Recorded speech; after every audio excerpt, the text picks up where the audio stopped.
1 to 10 में किसको किसको डाउट है? अरे इसको रिकॉर्ड क्यों कर रहे हो? ये डाउट सेशन है बस। बस कितना? 6। 6। एक मिनट रुको।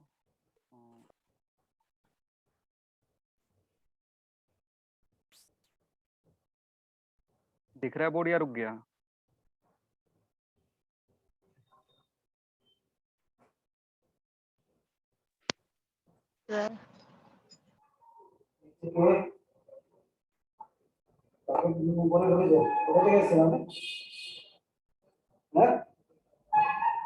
करना फोर्स मैक्सिमाइज करने का क्या मतलब है? फोर्स ने हमने पढ़ा है कि फोर्स क्या होता है, डीपी बाई डी टी। आ रही बात समझ में? मतलब डीपी बाई डी टी का क्या मतलब है कि इस ग्राफ में स्लोप, फोर्स किसके बराबर होगा? स्लोप के बराबर होगा। तो जिस पॉइंट पे स्लोप मैक्सिमम होगा, मैक्सिमम स्लोप बराबर एफ मैक्स। तो इस ग्राफ में देखना है कि फोर्स मैक्सिमम कहाँ, सॉरी फोर्स मैक्सिमम कहाँ होगा। तो इसका मतलब तुमसे ये पूछ रहा है कि इस टोटल ग्राफ में, इस पूरे ग्राफ में स्लोप मैक्सिमम कहाँ है। आ रही बात समझ में? आप स्लोप मैक्सिमम जो भी पॉइंट दिया है उस पर जाकर के चेक करते हैं कैसे।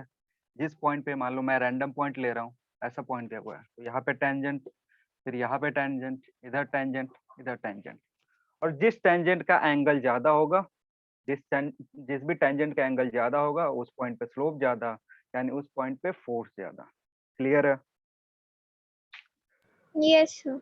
हाँ, तो अगर इस जो पॉइंट मैंने लिया क्वेश्चन के अकॉर्डिंग, अब कौन सा पॉइंट था वो मैंने ध्यान नहीं दिया, जो पॉइंट मैंने लिया उसके पॉइंट, इस पॉइंट का स्लोप क्या है? सबसे ज्यादा है। ये एंगल अगर देखोगे थीटा, तो इस टेंजेंट का स्लोप सबसे ज्यादा है, यानी इस पॉइंट पे फोर्स क्या होगा? सबसे ज्यादा होगा। ठीक है, यस सर। चलो क्वेश्चन नंबर 2। एक मिनट में फिर पीछे जा रहा हूँ देखने के लिए क्वेश्चन। क्वेश्चन नंबर 2 में किसी को डाउट है? ये सिंपल क्वेश्चन है। Question number 3, a man is standing on a balance and his weight is measured. If he takes a step in the left side, then weight will decrease, increase, remain same, first decrease and then increase. कौन सा होगा इसमें? Sir remain same. Remain same. ठीक है, good. Fourth में किसी को doubt है? ये तो सिंपल सा प्रॉब्लम है, वही मोमेंटम कंजर्वेशन का। Fifth problem, force required to move, ये भी सिंपल सा प्रॉब्लम है। फोर्स इज इक्वल टू वही 6। तुमको 6। हाँ चलो 6 समझना। एक मिनट में सवाल रीड कर दे रहा हूँ, उसके बाद देखो इसमें क्या दे रहा है कि एक इंक्लाइंड प्लेन है, और इंक्लाइंड प्लेन पे एक ऑब्जेक्ट रखा हुआ है।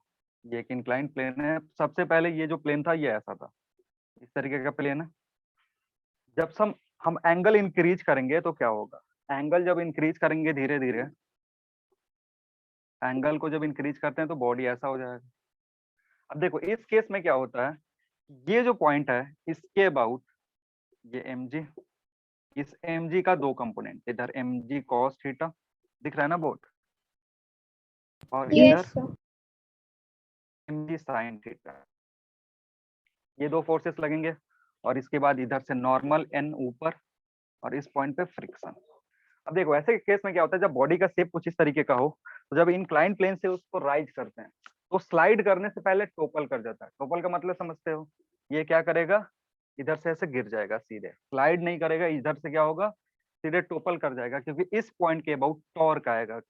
इस फोर्स के चलते, इस फोर्स के चलते, इस फोर्स के चलते, फ्रिक्शन के चलते टॉर्क जो होगा वो खत्म हो जाएगा, क्योंकि फ्रिक्शन उधर से ही पास कर रहा है। तो ये सारे जो टॉर्क है, इन टॉर्क के कॉम्बिनेशन के चलते क्या होता है, बॉडी रोटेट कर जाता है। इस पॉइंट के अबाउट क्या होगा, बॉडी रोटेट कर जाएगा। और वो जो रोटेशन होगा वो फ्रिक्शन के मैक्सिमम होने से पहले ही हो जाएगा, ठीक है ना। इसके स्लाइड होने से पहले ही बॉडी क्या करेगा, टॉपल कर जाएगा। आ रही है बात समझ में? जब यस सर। कुछ इस तरीके का हो, ऐसा बॉडी हो, जब हम इंक्लाइन प्लेन पे उसको रखेंगे और ग्रेजुअली इंक्लाइन प्लेन बढ़ाएंगे, तो स्लाइड करने से पहले ही क्या करेगा, इस पॉइंट के अबाउट वो टोपल कर जाएगा। टोपल क्यों करेगा? क्योंकि अगर इस पॉइंट के अबाउट देखोगे तो ये एक फोर्स लग रहा है जिसके चलते टॉर्क आएगा, ये एक फोर्स लग रहा है जिसके चलते टॉर्क आएगा, और ये नॉर्मल रिएक्शन के चलते एक टॉर्क आएगा। ठीक है, तो उन सारे टॉर्क का जो कॉम्बिनेशन होगा उसके चलते एक नेट नेट रोटेटिंग टॉर्क आएगा और वो टॉर्क क्या कर देगा, बॉडी को टोपल करवा देगा, ठीक है। और वो स्लाइडिंग पे जाने से पहले हो जाएगा, ठीक है ना, स्लाइडिंग से जाने से पहले हो जाएगा, इसलिए जो इसका आंसर होगा, जो एक्यूरेट आंसर है यहाँ पर, कौन कौन सा ऑप्शन है, at 30 degree block will start slide, तो स्लाइड तक तो पहुंचेगा नहीं, block will remain at rest on the top up to a certain theta and will topple. ये सेकंड नंबर क्या है, सबसे अप्रोप्रिएट आंसर है। बोलो और कोई, 7th 8th 9th? Sir 7th। 7 में डाउट है, चलो मैं प्रॉब्लम लिख देता हूँ पहले बोर्ड पे, फिर उसके बाद सॉल्व करेंगे। A particle moves in the XY plane under the influence of the force such that the linear momentum E दिया हुआ है, E का वैल्यू कितना, A I cos KT minus J sin KT, ठीक है। अब यहाँ से पूछ रहा है A and K कांस्टेंट है, the angle between force and the momentum. ये किस किसने करा? सर मैंने किया। Very good. सर और मैंने किसी भी किया। ये जो सवाल है इसमें क्या करना है ना, देखो तुमको क्या चाहिए, फोर्स एंड P में एंगल चाहिए। P तुमको दिया हुआ है, फोर्स निकालना पड़ेगा, तो फोर्स कैसे निकलता है, फोर्स का डेफिनेशन ही है dP/dt। तो अगर इसको डिफरेंशिएट करोगे तो क्या आएगा, A कांस्टेंट है तो I, यहाँ से K बाहर आ जाएगा, इधर बचेगा माइनस साइन KT, और इधर माइनस J cos, K बाहर आएगा cos KT, ये हुआ, ठीक है। Yes sir. अब इन दोनों को अब ये क्या करेंगे, डॉट प्रोडक्ट लेंगे FP का। डॉट प्रोडक्ट अगर कितना हो गया, डॉट प्रोडक्ट अगर 0 हो गया तो एंगल कितना होगा, अगर तुमने इन 90 दोनों का डिग्री हो डॉट जाएगा। प्रोडक्ट निकाला और अगर ये 0 आ गया तो इसका मतलब एंगल कितना होगा, 90 डिग्री होगा। एंगल निकालने का तरीका मैंने बताया था, एंगल निकालते कैसे हैं, डॉट प्रोडक्ट से। दो वेक्टर के बीच में एंगल कैसे पता करते हैं, with the help of dot product, ठीक है ना। डॉट प्रोडक्ट का प्रॉपर्टी जो होता है वो हम यूज करते हैं एंगल निकालने के लिए। cos थीटा जो होगा that will B f dot p divided by f vector का मैग्नीट्यूड इनटू p वेक्टर का मैग्नीट्यूड। तो तुम अगर f डॉट p निकालते हो, ये दोनों अगर डॉट प्रोडक्ट इनका अगर 0 हो जाता है तो दोनों के बीच में एंगल कितना होगा, 90 डिग्री होगा। तो तुमने f कैलकुलेट कर लिया, f वेक्टर p वेक्टर दिया हुआ है, दोनों का डॉट प्रोडक्ट निकालो। अगर वो 0 हो गया तो फिर क्या होगा, यस सर। तो एंगल 90 डिग्री, ठीक है।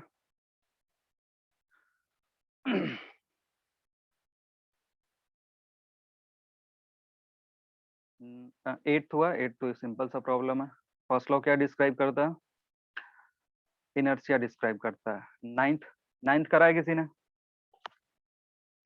Yes sir. 9th में किसी को डाउट भी है? नहीं है। चलो ठीक है, 9th में नहीं है डाउट। 10th, अगर 9th हुआ है तो 10th होना चाहिए, क्योंकि 9th तभी होगा जब 10th का इक्वेशन तुमको लिखना आएगा। 10th में किसी को डाउट नहीं है ना? No sir. चलो next one is 11th। 11th करा है किसी ने? Yes sir. सर हो गया। सर 11 आंसर मैच नहीं हो रहा है, एक बार कर दीजिए। अच्छा चलो, इसमें क्या करें, block moves down inclined smooth plane, inclination theta है, its velocity on reaching the bottom is v. If it slides down on a rough inclined plane in same inclination, its velocity is reaching is v by n, where the number n is greater than 1, then the coefficient of friction, ठीक है। अब देखो same incline plane है, एक बार rough है और एक बार क्या है, स्मूथ है, ठीक है। एक मिनट में वीडियो ऑन कर रहा हूँ।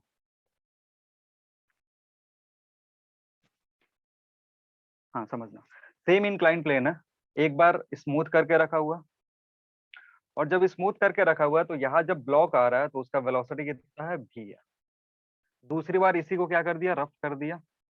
रफ करने के बाद जब ब्लॉक यहाँ पे पहुंच रहा है तो उसकी वेलोसिटी v by n है, और सवाल में लिखा हुआ है कि v by n क्या है, जहाँ n जो है वो ग्रेटर देन 1 है। मतलब वेलोसिटी जब यहाँ पहुंचेगा तो कम होगा, होना भी चाहिए, क्योंकि रफ के चलते क्या होता है, लॉस होता है एनर्जी का। अब इसमें करना क्या है, इसमें तुमको n का वैल्यू पता करना। n का वैल्यू कैसे पता करोगे, दोनों बार इक्वेशन लिख दो। चलो समझते हैं।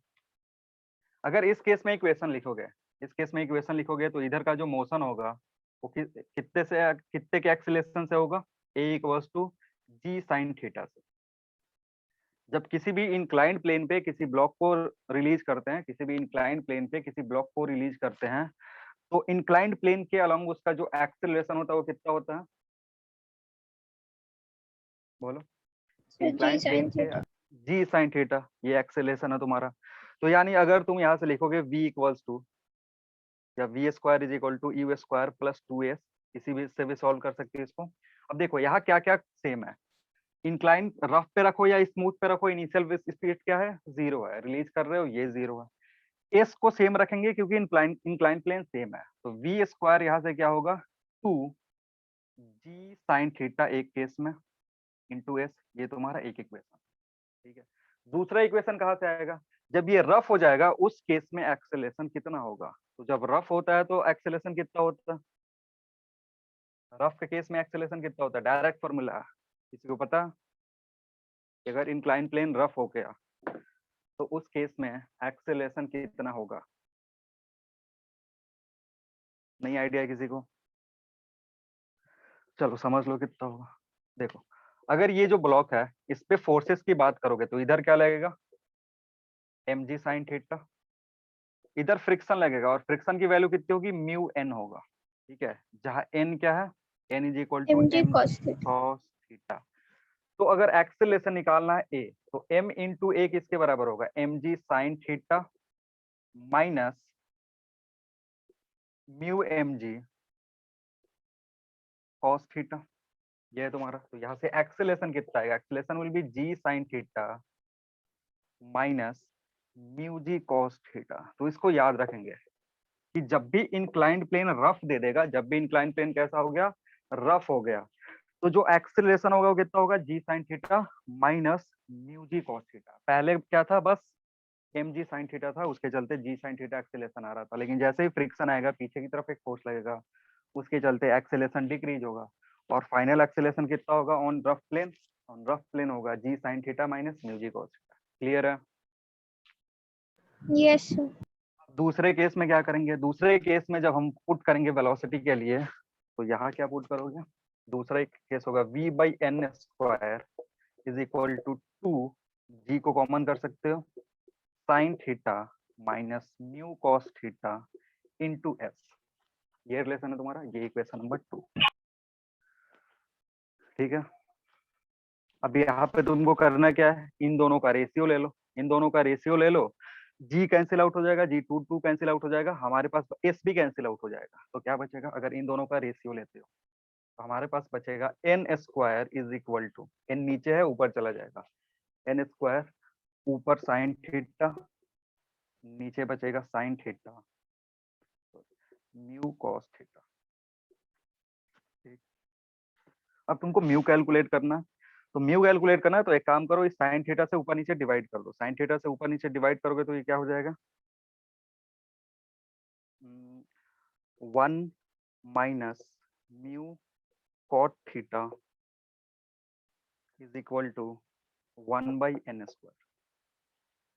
को सिंप्लीफाई करें, साइन थीटा से ऊपर नीचे डिवाइड कर दिए, और इस वाले टर्म को इधर लेके चला गया, एन स्क्वायर को इधर लाए, ऐसा हो गया। अब शायद प्रॉब्लम में थीटा का वैल्यू दिया हुआ था, दिया हुआ है थीटा का वैल्यू, नहीं सर। थीटा नहीं दिया हुआ है, थीटा के टर्म में रखना है आंसर। यस सर, थीटा के टाइम में। तो थीटा के टर्म में पुट करोगे तो यहाँ से म्यू कितना होगा, म्यू होगा 1 बाई एन स्क्वायर, इसको इस साइड ले जाओ, 1 minus mu cot theta is equal to 1 minus 1 by n square, तो यहाँ से म्यू कितना आएगा, 1 minus 1 by n square cot theta.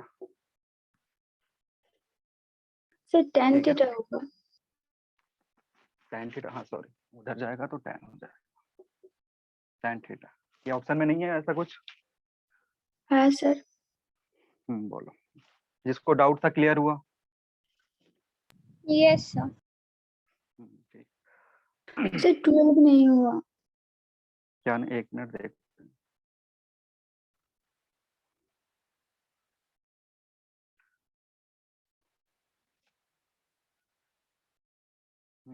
चलो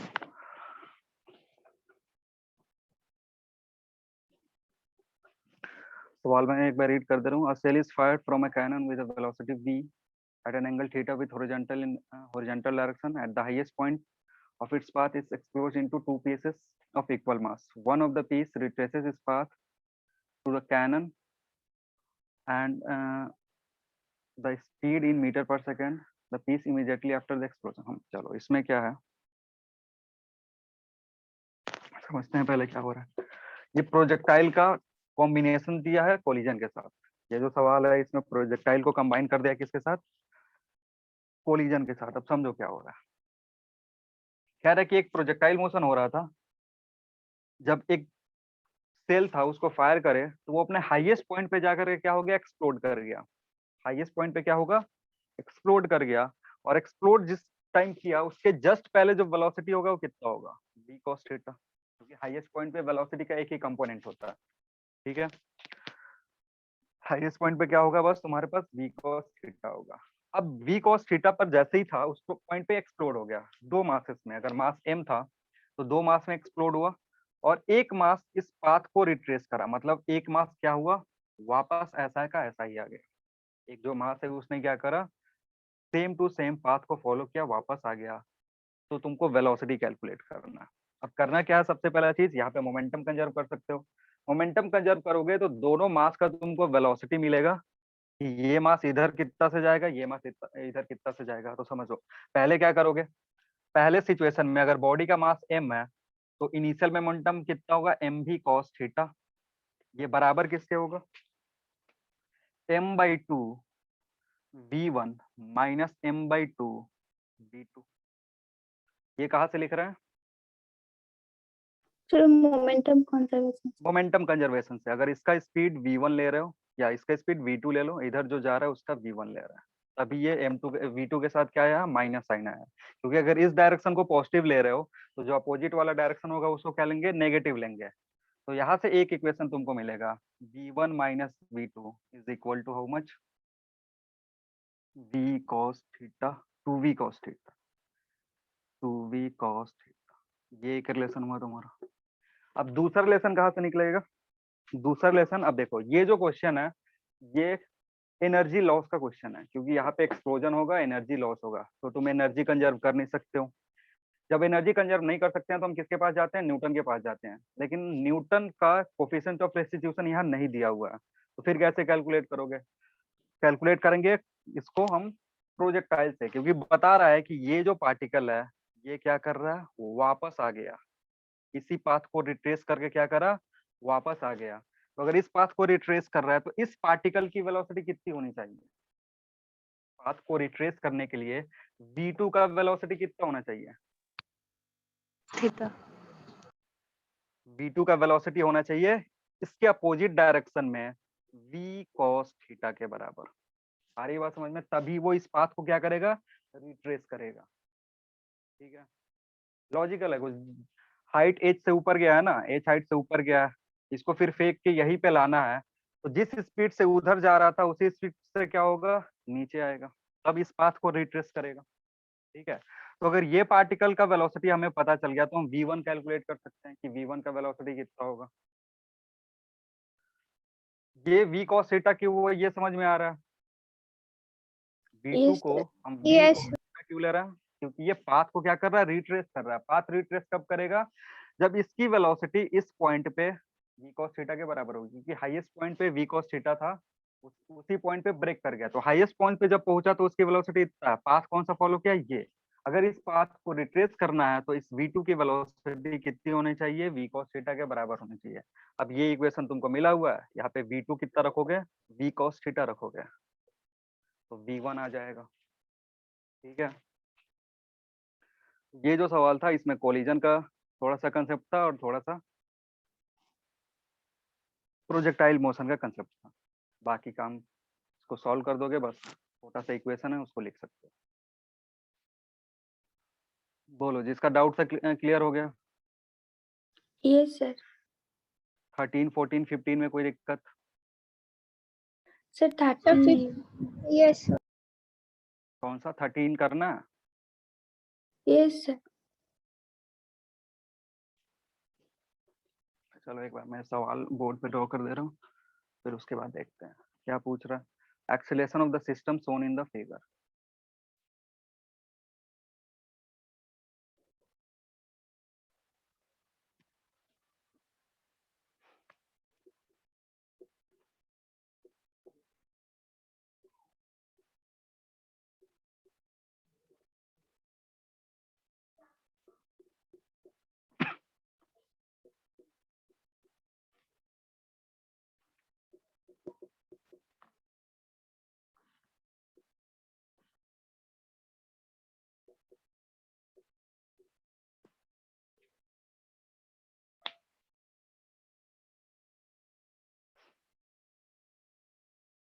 ये दिया हुआ इस सिस्टम का एक्सेलेरेशन पूछ रहा है, इसमें क्या दिक्कत है बताना थोड़ा।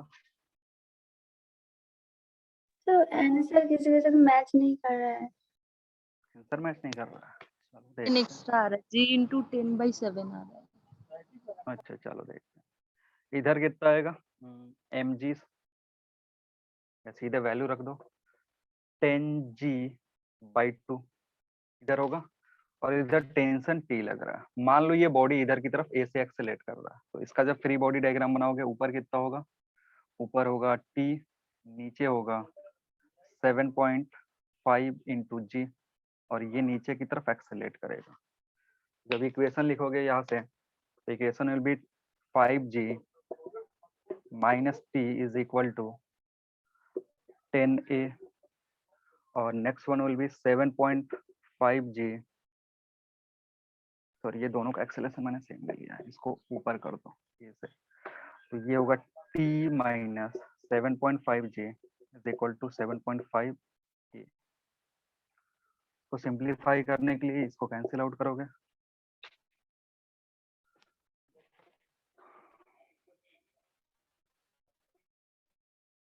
तो minus 2.5 g equals to 17.5 a equals to minus 2.5 divided by 17.5। ऐसा आंसर नहीं है कोई? नहीं सर, नहीं है ऐसा। एक मिनट रुक जाओ मैं चेक करता हूँ।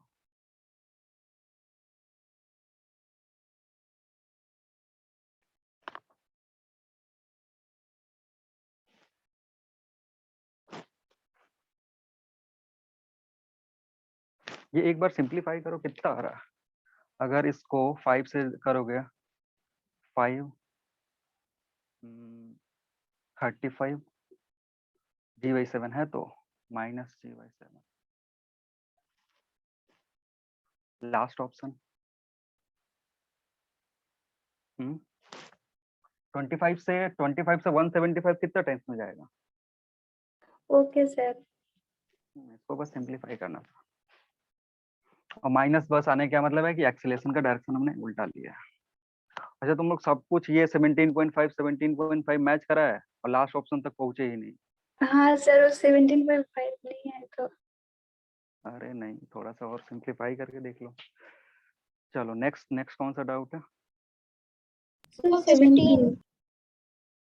17, 15, 16 में किसी को डाउट नहीं है? Sir, 15, sir. 15 में भी डाउट है। A car is moving with uniform velocity on a rough horizontal road, therefore according to Newton's first law. बोलो क्या होगा इसका आंसर? यूनिफॉर्म वेलोसिटी है। यूनिफॉर्म वेलोसिटी कहने का मतलब है कि कार पे जो नेट फोर्स होगा वो जीरो होगा। कार पे जो नेट फोर्स होगा वो क्या होगा? जीरो होगा। तो according to Newton's first law of motion, no force is being applied by its engine. ऐसा है क्या कि न्यूटन ने ऐसा बोला क्या कि जो इंजन है वो कोई फोर्स अप्लाई नहीं करेगा? इंजन अगर फोर्स अप्लाई नहीं करेगा तो फिर कार चलेगा ही नहीं। ठीक है। Yes, देखो sir. होता क्या है कि अगर कोई भी बॉडी मूव कर रहा है, कोई भी बॉडी अगर किसी ग्राउंड पे मूव कर रहा है, तो वो क्या होता है कि वो फोर्स लगा करके बॉडी को पीछे धक्का देता है, मतलब ग्राउंड को पीछे धक्का देता है। ठीक है। कोई भी बॉडी अगर मोशन में है तो क्या होता है कि बॉडी ग्राउंड पे वो पीछे की तरफ धक्का देता है, ठीक है। तो जैसे हम चल रहे हैं, हम क्या करते हैं, हम अपने लेग से ग्राउंड को पीछे की तरफ धक्का देते हैं, तो ग्राउंड तो पीछे जाएगा नहीं, रिएक्शन के चलते हम आगे आ जाते हैं। तो जितना फोर्स हम ग्राउंड पे लगा रहे हैं उतना ही फोर्स ग्राउंड हम पे लगा रहा है, ठीक है। तो इसलिए नेट फोर्स जो आता है Yes, sir. सिस्टम पे वो कितना हो जाता है, नेट फोर्स 0 हो जाता है, हमारा Zero. वेलोसिटी कांस्टेंट रहता है, ठीक। लेकिन ऐसा ये मतलब थोड़ा है कि हम ग्राउंड पे फोर्स ही नहीं लगा रहे, हम लगा रहे हैं ना। सेम चीज वैसा ही है कि अगर कार चल रहा है, तो कार चल रहा है तो इसका मतलब पक्का है कि इंजन फोर्स लगाएगा। कार का अगर मोशन हो रहा है तो Yes, इंजन sir. पक्का फोर्स लगाएगा, ठीक है। नेक्स्ट ऑप्शन क्या है, force is surely being applied by its engine. A force is surely being applied by its engine. Engine force लगा रहा है कि नहीं लगा रहा है, Yes, sir. ठीक है। सी क्या था, an acceleration is being produce in the car. Constant velocity से चल रहा है, एक्सेलेरेशन होगा ही नहीं, ठीक है। और डी वाला क्या है, the kinetic energy of car is increasing. ऐसा हो ही नहीं रहा है क्योंकि वेलोसिटी क्या है, यूनिफॉर्म है। इसलिए करेक्ट ऑप्शन कौन सा है, करेक्ट ऑप्शन है बी, क्योंकि बिना इंजन के ये फोर्स अप्लाई किए हुए कार कभी भी हॉरिजॉन्टल रोड पे यूनिफॉर्म स्पीड से नहीं चलेगा। अगर रफ हॉरिजॉन्टल रोड है तो कभी भी बिना इंजन के फोर्स लगाए हुए कार नहीं चलेगा। आ रही बात समझ में? Yes, sir. चलो नेक्स्ट प्रॉब्लम कौन सा So आपने करा? 17. 17 करना। A rope of mass 0.1 kg is connected to the same height of two opposite walls. It is allowed to hang under its own weight. At the contact point between the rope and the wall, the rope makes angle 10 degree. With respect to the horizontal, the tension in the rope at the midpoint. हाँ देखो इसमें क्या कर रहे हैं ना, दो opposite wall है, दोनों वॉल के बीच में हमने क्या करा है, एक रोप कनेक्ट करके रखा है। एक एंड पे एक वाल है, दूसरे एंड पे दूसरा वाल है। और कह रहा है कि द कॉन्टेक्ट पॉइंट पे क्या आ रहा है कि रोप एंगल बना रहा है कितने का, 10 डिग्री का, with respect to horizontal. Then tension in the rope में कितना टेंशन होगा। चलो डायग्राम देखते हैं। डायग्राम कुछ ऐसा है कि दो वॉल है और यहाँ पे हमने रोप हैंग करके रखा हुआ है इस तरीके से, और इस पॉइंट पे रोप एंगल कितना बना रहा है, 10 डिग्री, और इधर भी कितना का एंगल बना रहा है, 10 डिग्री का, ठीक है। अब होगा क्या, इसका mg लगेगा इधर, इस पे फोर्स कितना लगेगा, mg लगेगा, ठीक है ना। तो हमसे पूछ क्या रहा है कि इस पॉइंट पे जो टेंशन प्रोड्यूस होगा वो कितना होगा। आ रही बात समझ में क्या कर रहे हैं? तो रोप को कट कर दो। रोप को कट करोगे तो इस रोप को कुछ इस तरीके से कट करेंगे कि यहाँ से ऐसे कट करोगे, इस पे टेंशन लगेगा, टेंशन का डायरेक्शन किधर होगा, इधर होगा। टेंशन टी का डायरेक्शन किधर होगा, इधर, ठीक है। और इसका जो एक कंपोनेंट है, इसका एक कंपोनेंट किसके चलते बैलेंस होगा, इसका एक कंपोनेंट इसके हॉरिजॉन्टल कंपोनेंट के चलते बैलेंस होगा, और एक कंपोनेंट इधर आएगा टी। ये एंगल दिया हुआ, एक मिनट, ये एंगल तुमको दिया हुआ है, तो ये थीटा है तो ये भी थीटा, तो इधर टी कॉस थीटा, इधर टी साइन थीटा, ठीक है। आ रही है बात Yes, समझ sir. में? हाँ Yes. बस बैलेंस कर देना, ये टी कॉस थीटा इधर के टी कॉस थीटा से बैलेंस हो जाएगा। तो यहाँ पे जो टी साइन थीटा लगेगा, टी साइन थीटा यहाँ पे, और इस एंड पे T sine theta, that T sine theta will balance mg। तो 2 sine theta will be mg। 2 sine theta को किसके बराबर रखेंगे, mg के बराबर रखेंगे, और वहां से टी निकाल लेंगे, टेंशन कैलकुलेट कर लेंगे, ठीक है। साइन 10 डिग्री का, 10 डिग्री साइन 10 डिग्री ऐसा रटने की जरूरत नहीं है, अगर एग्जाम में आएगा तो 10 डिग्री का वैल्यू तुमको दे के रखेगा, ठीक है ना। साइन 10 को देखो, कभी कभी होता क्या है ना कि साइन 10 अगर दिया हुआ है तो अप्रोक्सीमेटली वो 10 डिग्री के आसपास आएगा, ठीक है। 10 मतलब एग्जैक्ट आंसर इससे नहीं आएगा, आसपास ला सकते हो कि अगर साइन 10 दिया हुआ है तो साइन 10 इज अप्रोक्सीमेटली क्या हो जाएगा, 10 डिग्री के बराबर हो जाएगा। और 10 डिग्री को 180 में कन्वर्ट करो तो उसको रेडियन में कन्वर्ट करोगे, वो ज्यादा कैलकुलेटिव हो जाएगा। लेकिन 10 डिग्री तुमसे नहीं पूछेगा सवाल में, अगर पूछेगा भी तो साइन 10 अगर यूज हो रहा है तो वैल्यू दे देगा। यहाँ पे जहाँ से मैंने सवाल लिया है वहां पे नहीं दिया था, उसके लिए परेशान नहीं होना, एग्जाम में आएगा तो वो 10 डिग्री का वैल्यू दे करके रखेगा, ठीक है।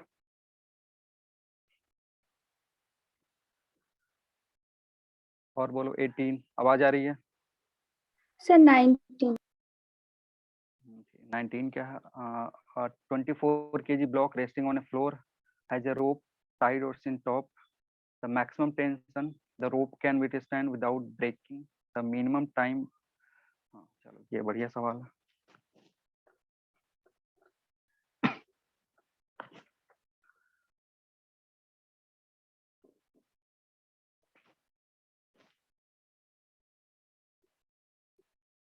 देखो एक ब्लॉक को रस्सी से बांध के रखा हुआ है और जो रस्सी है वो मैक्सिमम कितना फोर्स बियर कर सकता है, 310 बियर कर सकता है।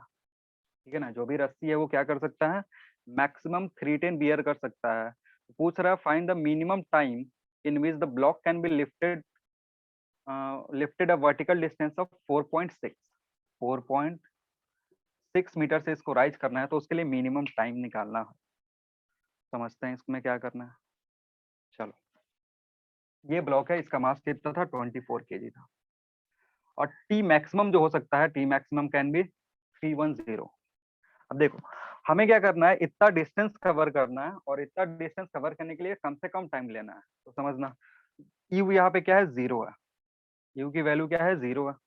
अब ये डिस्टेंस कवर करने के लिए, ये डिस्टेंस कवर करने के लिए टाइम कब कम लगेगा, जब एक्सीलरेशन ज्यादा होगा। ठीक है ना, जब बॉडी मैक्सिमम स्पीड से मैक्सिमम एक्सीलरेट करेगा तो ये जो टाइम लेगा वो क्या होगा, मिनिमम होगा।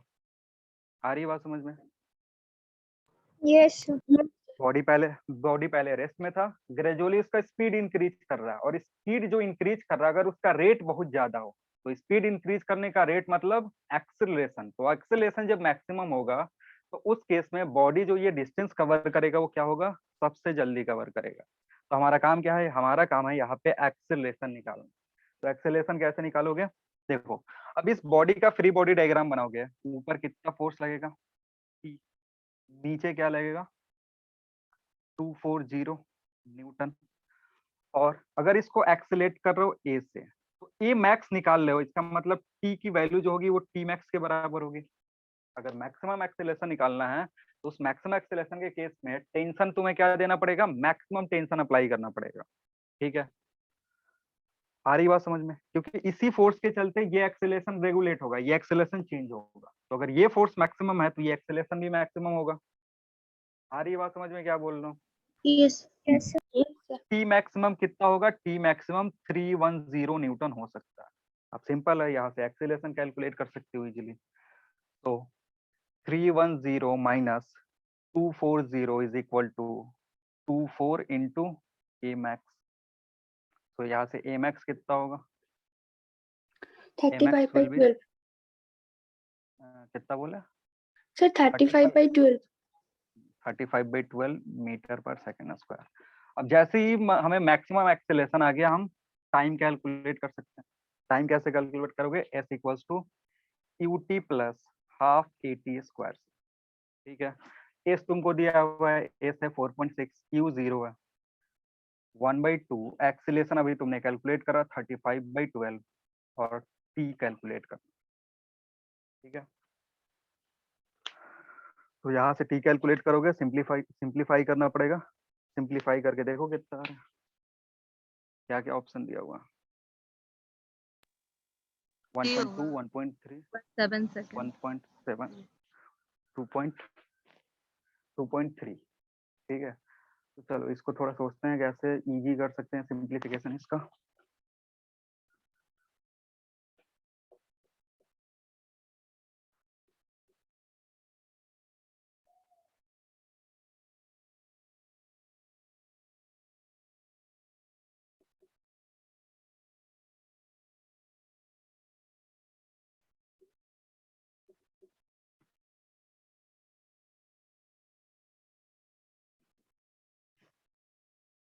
देखो फाइनल जो तुम्हारा वैल्यू है ये आएगा इस तरीके का।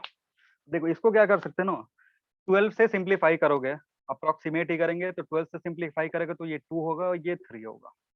ठीक है, और 3 से ये कितना टाइम्स में जाएगा, 3 से ये जाएगा 1.5 टाइम्स में। तो 1.5 इंटू 2 यानी रूट के अंदर क्या आएगा, रूट के अंदर आएगा 3। तो अगर रूट के अंदर 3 आ रहा है, रूट 3 का वैल्यू लगभग सबको पता होगा, रूट 3 कितना होता है, 1.7 1.7। ठीक है, तो इसको सिंप्लीफाई करोगे, अप्रोक्सीमेट सिंप्लीफिकेशन ही करना है। ऐसा नहीं कि 35 दिख गया सर तो 35 हमसे सिंप्लीफाई नहीं होगा, काट दो इसको 3 टाइम्स में, ज्यादा दिक्कत नहीं होगा। ठीक है, तो सिंप्लीफाई ऐसे कर सकते हो, परेशान नहीं होना है कि सर पॉइंट आ गया फिर रूट भी आ गया, उसको कैसे सिंप्लीफाई करेंगे, थोड़ा सा अप्रोक्सीमेट सॉल्यूशन करना है, आंसर आ जाएगा। चलो नेक्स्ट देखते हैं, नेक्स्ट कौन सा है? 20 हो गया, 20, 21, 22 में कोई डाउट? सर 25। हाँ सर 25 का आंसर। 25 का आंसर नहीं मैच कर रहा। 25 लैमीज लगा करके देखो इसमें। सर वो बी का वैल्यू नहीं है तो किया था बट सर वो चलो T1 का कंपोनेंट से ही हो जाएगा। हाँ, इसमें क्या करना है ना कि जो भी T1 है, T1 तो पहले कैलकुलेट करोगे, तो T1 कैलकुलेट करने के बाद हमें क्या करना है, इसको म्यू mg के बराबर करना है। T1 को क्या करेंगे, म्यू mg के बराबर कर देंगे, और म्यू mg जैसे ही कैलकुलेट कर लोगे तो वहां से तुमको क्या आएगा, मास आ जाएगा। चलो मैं एक बार ट्राई करता हूँ।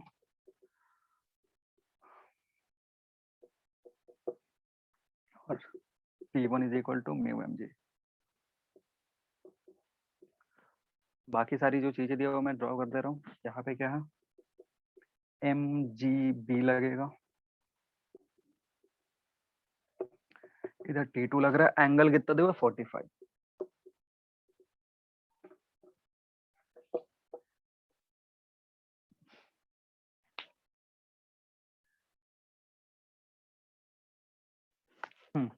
तुमको ये दिया हुआ, अब यहाँ से देखोगे ना तो इस T2 का दो कंपोनेंट है, एक इधर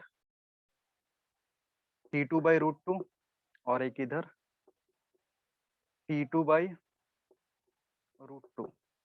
अब देखो ये जो वैल्यू है ना, ये इसको बैलेंस कर रहा है और ये इसको बैलेंस कर रहा है, इसका मतलब mg बराबर किसके होगा, म्यू mg के। सिंपल सा है ना, क्योंकि ये दोनों फोर्स क्या है, इक्वल है। एंगल कितना है 45 डिग्री है, अगर एंगल यहाँ पे 45 डिग्री है तो इसका कंपोनेंट कॉस कंपोनेंट इसको बैलेंस कर रहा है, साइन कंपोनेंट इसको बैलेंस कर रहा है, और दोनों का वैल्यू सेम है, ये T2 बाई रूट 2 है, T2 बाई रूट 2 है, तो ये वैल्यू इसके बराबर है, ये वैल्यू इसके बराबर है, इसका मतलब ये वैल्यू इसके बराबर होगा। यहाँ पे लेमीज लगाने का भी जरूरत नहीं है। और यहाँ से क्या आ जाएगा, यहाँ से जी कैंसिल आउट होगा, एम बी का जो वैल्यू होगा that will be mu into M.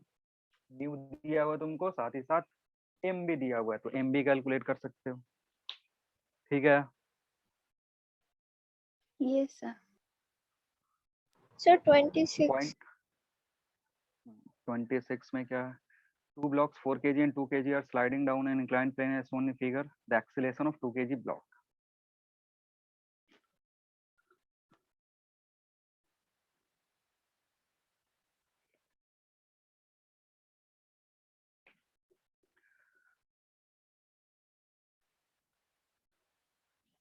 Two kg and 4 kg.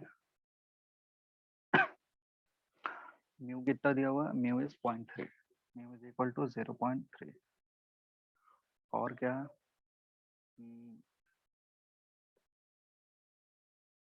Mu का यहाँ दो वैल्यू दिया है, दो वैल्यू देने का मतलब है अगर ऊपर वाला म्यू जो है वो 0.2 है तो नीचे वाले ब्लॉक के लिए 0.3 है।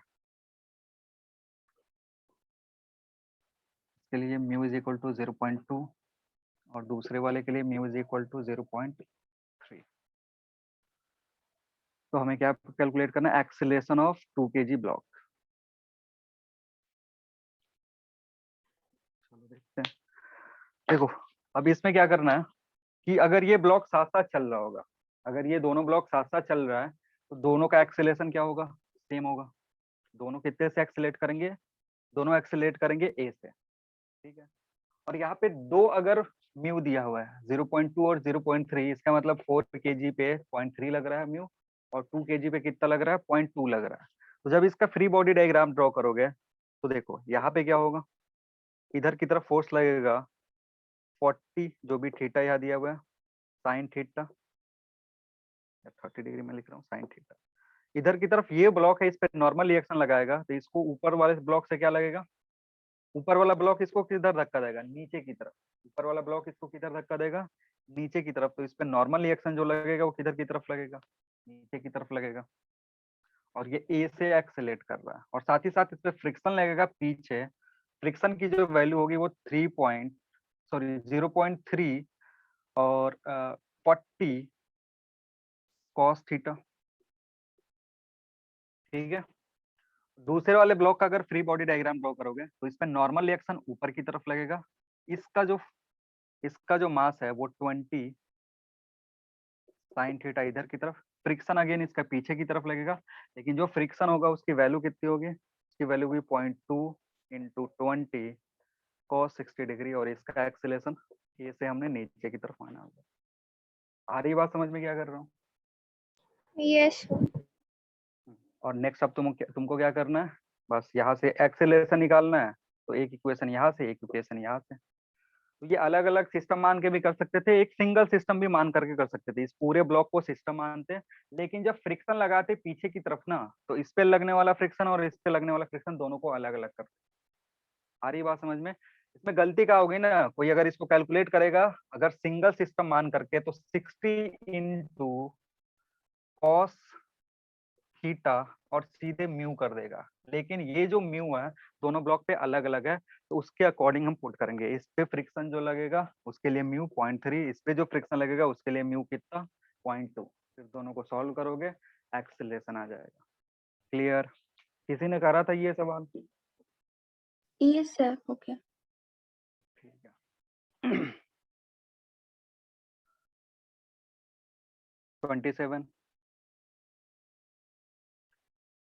27 हुआ। Yes. Yes sir. Okay. 28, 29 और 30, इसमें कोई डाउट है? नहीं है ना? No. चलो ठीक है। Sir अब ये 21. 21 एक मिनट बता रहा। 21 क्या है? While waiting in a car at a stoplight, a 80 kg man and his car are suddenly accelerated to a speed of 5 meters per second as a result of rear end collision. The time of impact is the average force. यहाँ से क्या करना ना तुमको, पहले initial speed 0 है, रुका हुआ था, u 0 है, फाइनल स्पीड कितना अचीव कर रहा है 5। अब इसको यूज करके चेंज ऑफ मोमेंटम निकाल सकते हो। डेल्टा पी कितना होगा, delta P will be m × v - u। अभी बोर्ड ऑन करेंगे, रुक जाओ। और टाइम कितना हो, 0.4, डेल्टा टी दिया हुआ है 0.5, तो तुमसे फोर्स कैलकुलेट करने को बोल रहा हूं, समझो। देखो पहले क्या था, कार रेस्ट पे था, कार और पर्सन जो है वो रेस्ट पे था। कार और पर्सन रेस्ट पे है तो उसका स्पीड 0। जब कोलिजन हो रहा है, कोलिजन के बाद वो स्पीड कितना अचीव कर रहा है 5, तो उसके चलते चेंज इन मोमेंटम आएगा। Change in momentum will be m × v - u। Value put कर दो यहाँ से, चेंज इन मोमेंटम आएगा।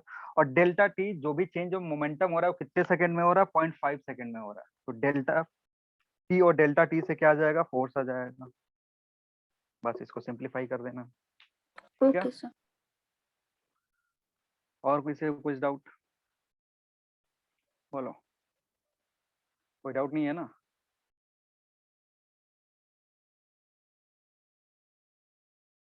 सर ग्रुप में एक बीट वाला प्रॉब्लम था। हाँ वो कर देंगे। चलो सबसे पहले ये बताओ, ये जो भी मैंने क्वेश्चन दिया है इसको कोई है जिसने 30 मिनट से पहले करा? 30 मिनट से पहले किसी ने करा था इसको, इस प्रॉब्लम को 30 मिनट से पहले करे थे? नहीं करा किसी ने? या 40 मिनट से पहले, या 45 मिनट से पहले? जो गिवन टाइम था उसमें कितने लोगों ने कर लिया? 45 मिनट में कितने लोगों ने कर लिया? सर 30 मिनट्स में हो गया। 30 मिनट्स में हो गया था। हाँ सर। हाँ 30, गिवन जो प्रॉब्लम का लेवल है ना उसके अनुसार अगर देखोगे तो 30 मिनट में हो जाना चाहिए, लेकिन फिर भी मैंने 15 हाँ सर, मिनट एक्स्ट्रा कुछ दिया। पहले क्वेश्चन सब कीजिए। हाँ, तो जो भी क्वेश्चन है ना, जो भी सवाल है, इसमें बहुत सारा ऐसा सवाल है जिसके लिए पेन उठाने की जरूरत नहीं है। इसमें कुछ ऐसे सवाल है जो 20 सेकंड में भी सॉल्व होंगे, 30 सेकंड में भी सॉल्व होंगे। कुछ ऐसे सवाल है जो 1.5 मिनट ले सकता है। वो इसलिए नहीं क्योंकि वो टफ है, उसमें थोड़ा सा कैलकुलेशन ज्यादा है। जो भी वो रूट वाला टर्म जो आ रहा था उसमें थोड़ा सा तुम लोग कैलकुलेशन में टाइम लगाओगे, ठीक है, उसमें कोई दिक्कत नहीं है। लेकिन ये जो सवाल 45 मिनट में अभी नहीं कर पा रहा ना, उसको मेहनत की जरूरत है। एक तरीके से ये तुम्हारा टाइम मैनेजमेंट का टेस्ट था, फिजिक्स का टेस्ट नहीं था। फिजिक्स का टेस्ट ऐसे नहीं होता, ठीक है ना। ये 8 क्लास 9 क्लास का फिजिक्स है, अभी जो आईसीएससी बोर्ड में पढ़ते हैं वो 9 क्लास का बच्चा इसको कर लेगा। तो तुम्हारे लिए फिजिक्स का टेस्ट था ही नहीं, तुम्हारे लिए टेस्ट किसका था, टाइम मैनेजमेंट का। जो भी 30 सवाल मैंने दिया उसको 45 मिनट में अगर नहीं कर पा रहे हो तो बहुत ज्यादा मेहनत करने की जरूरत है, on the basis of calculation also. और जो भी थोड़ा सा कंसेप्ट है उससे डील करो। आ रही बात समझ में? अब जो प्रॉब्लम दूंगा मैं वो थोड़ा सा नीट लेवल का होगा, क्योंकि ये बहुत इजी था, मैं खुद कुछ और चेक करना था इसलिए दिया हुआ था। तो जल्दी से जो जो 45 मिनट में इसको कर लिया वो उसको कोशिश करेगा 30 मिनट में करने का। जो 45 मिनट से ज्यादा टाइम लिया है, 50 मिनट या 1 घंटा तक जो पहुंच गया, 1 घंटा तो अलार्मिंग है। 1 घंटा अगर किसी ने अगर इस सवाल को दिया हुआ है तो अलार्मिंग है, ठीक है ना। तुम्हारा वही टाइम मैनेजमेंट का मतलब क्या होता है, अगर एक सवाल पे स्टक हो गए तो 2 मिनट से ज्यादा उसको टाइम नहीं देना है। बहुत सारे ऐसे लोग होंगे जो एक सवाल पे स्टक होकर के उसको टाइम वेस्ट कर रहे होंगे, टाइम वेस्ट नहीं करना था, इसलिए ऊपर टाइम ड्यूरेशन लिखा हुआ था, सॉल्व कितने देर में करना है। तो जल्दी से कोशिश करना, अभी आगे भी बहुत सारा सवाल आएगा। मेन हमारा मोटिव है टाइम मैनेजमेंट, टाइम मैनेजमेंट आ जाएगा। फिजिक्स में इजिली 100 नंबर एग्जाम में 100 से 120 के बीच में अचीव कर सकते हो, मेन चीज है वही टाइम मैनेजमेंट।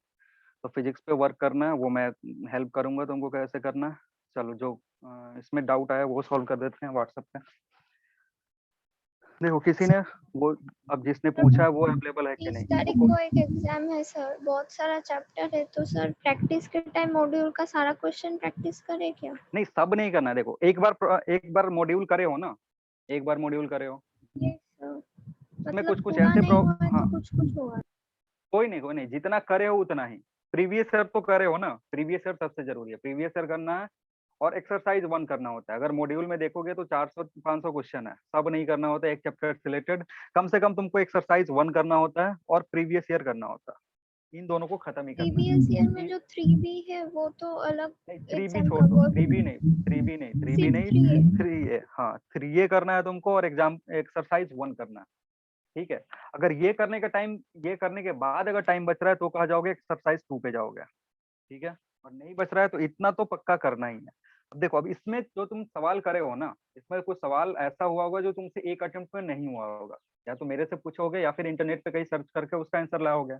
तो करना क्या होता है कि जब दूसरी बार हम रिवाइज करने जाते हैं तो हम सबसे पहले उसी सवाल को टच करते हैं जिसके ऊपर गोला लगा हुआ है, मतलब जो हमसे नहीं हुआ था फर्स्ट अटेम्प्ट, ठीक है। क्योंकि जो फर्स्ट यस अटेम्प्ट में हो गया था वो उसका 80% तुम्हारे दिमाग में रहेगा, उस करोगे हो जाएगा। लेकिन तुमको सीखना किसके बारे में था, जो गोला लगा हुआ है या जो फर्स्ट अटेम्प्ट से तुमसे नहीं हुआ था उसको। तो जब भी टेस्ट हो रहा है तो सबसे पहले हम किसके पास जाएंगे, जो भी फर्स्ट अटेम्प्ट से रिलेटेड जो हमारा छूटा था क्वेश्चन, उस पे जा करके उससे रिलेटेड थ्योरी देख सकते हो, या वो प्रॉब्लम दोबारा करने का कोशिश करो। वो हो रहा है तो ठीक है, नहीं तो थ्योरी रिवाइज कर लो। आ रही है बात समझ में? तो रिवीजन यस जो करते हैं ना, रिवीजन देखो, जब हम पढ़ा रहे थे उसी टाइम एक बार मॉड्यूल करना था। उस टाइम मॉड्यूल करके जो जो सवाल हमसे एक बार नहीं हुआ था उस पर टिक लगाना था। और टिक लगाने के बाद जब तुम्हारा रिवीजन एग्जाम होगा, तो रिवीजन एग्जाम में अब कैसे पढ़ेंगे, पूरा पढ़ोगे तो फिर उतना ही टाइम लगेगा जितना पहले लगा था। तो पूरा पढ़ने की जरूरत नहीं है, तुम्हारे दिमाग में होगा 60% 50% चीजें दिमाग में होती है। बस थोड़ा सा एक लुक देखोगे, बाकी 80% 90% चीजें दिमाग में आ जाएंगी। तो बाकी जो 50% है उसको कट ऑफ से करते हैं ये वाला चीज करके, कि जो राउंड लगाए हैं उसके उससे रिलेटेड थ्योरी देखेंगे, उस सवाल को करने की कोशिश करेंगे। पहले सवाल करने की कोशिश करेंगे, नहीं आएगा फिर थ्योरी पे जाएंगे। नहीं तो ऐसे ही थ्योरी पे जाकर के टाइम वेस्ट नहीं करना है, क्या पता इस बार हो जाए वो एक अटेम्प्ट में। अगर इस अटेम्प्ट में भी नहीं आ रहा है तो उस पर डबल स्टार लगा दो, फिर नेक्स्ट टाइम जब पेपर होगा तो इस सवाल को करके ही जाना है किसी तरीके से, ठीक है। तो रिवीजन इस तरीके से करना है, ना कि वो पूरा रिवाइज करके टाइम वेस्ट करना है। क्लियर? Yes sir. चलो, एक किसी रवि करके सवाल भेजा था जिसमें कुछ इस तरीके का 200, वो रवि अवेलेबल है कि नहीं अभी? 203 और 207 ऐसा फ्रीक्वेंसी दिया हुआ है ट्यूनिंग फॉर का, अवेलेबल है? जिसने सवाल पूछा वही गायब है क्या? अच्छा कोई नहीं, चलो अगर गायब है तो रिकॉर्ड हो रहा है वो देख लेंगे। तो ये 3 फ्रीक्वेंसी है फॉर्क का। कह रहा है कि यहाँ से जो हमें बीट फ्रीक्वेंसी सुनाई देगा, नंबर ऑफ बीट जो सुनाई देगा वो कैलकुलेट करना है तुमको।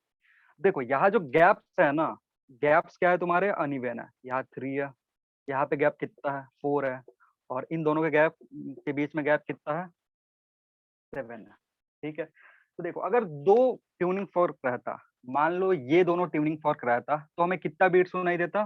3 सुनाई देता। अगर ये दोनों ट्यूनिंग फॉर्क रहता तो हमें कितना बीट सुनाई देता? 4 सुनाई देता। और अगर ये दोनों ट्यूनिंग फॉर्क रहता तो 7 सुनाई देता। अगर ये तीनों को एक साथ वाइब्रेट कर रहे हैं तब कितना हमें बीट सुनाई देगा, वो हमसे पूछ रहा है। आ रही बात समझ में? तो समझना इसमें क्या हो रहा है। देखो ये जो 3 बीट है, ये जो 4 बीट है और ये जो 7 बीट है, जब इन तीनों को एक साथ वाइब्रेट करवाएंगे तो एक ना एक ऐसा फ्रीक्वेंसी होगा, एक ना एक ऐसा बीट होगा जो कोइंसाइड कर जाएगा। मतलब इन तीनों का एक एक ऐसा बीट होगा जो क्या करेगा? कोइंसाइड करेगा। जब भी 2 से ज्यादा फ्रीक्वेंसी देता है ना, 2 से ज्यादा जब फ्रीक्वेंसी के लिए हमें बीट निकालना होता है तो हम क्या करते हैं? हम पता करते हैं कौन सा बीट अलग अलग टाइम पे बज रहा है। तो अलग अलग टाइम पे बज रहा है वो तो सुनाई ही देगा। कुछ बीट ऐसे होते हैं जो कोइंसाइड कर जाते हैं। अब जो बीट कोइंसाइड करेंगे ना, उसके जगह पे तुमको एक ही बीट सुनाई देगा। आ रही है बात समझ में? मतलब अगर 4 बीट कोइंसाइड कर गए तो इस 4 की जगह तुमको कितना सुनाई देगा? 1 सुनाई देगा, ठीक है। यानी जो टोटल बीट आएगा उसमें से हम क्या करेंगे? उस टोटल बीट में से 3 घटाना पड़ेगा, क्योंकि इस 4 की जगह हमें कितना सुनाई दिया है? 1 सुनाई दिया है। आ रही बात समझ में? क्लियर है? अब देखो यहाँ जो Yes. Total number of beat सुनाई देने चाहिए थे वो कितने सुनाई देना चाहिए? 7 + 4 + 3। कितना सुनाई देगा? 7 + 4 + 3 सुनाई देना चाहिए था। 7 + 4 + 3 कितना होगा? 14. 14, ठीक है।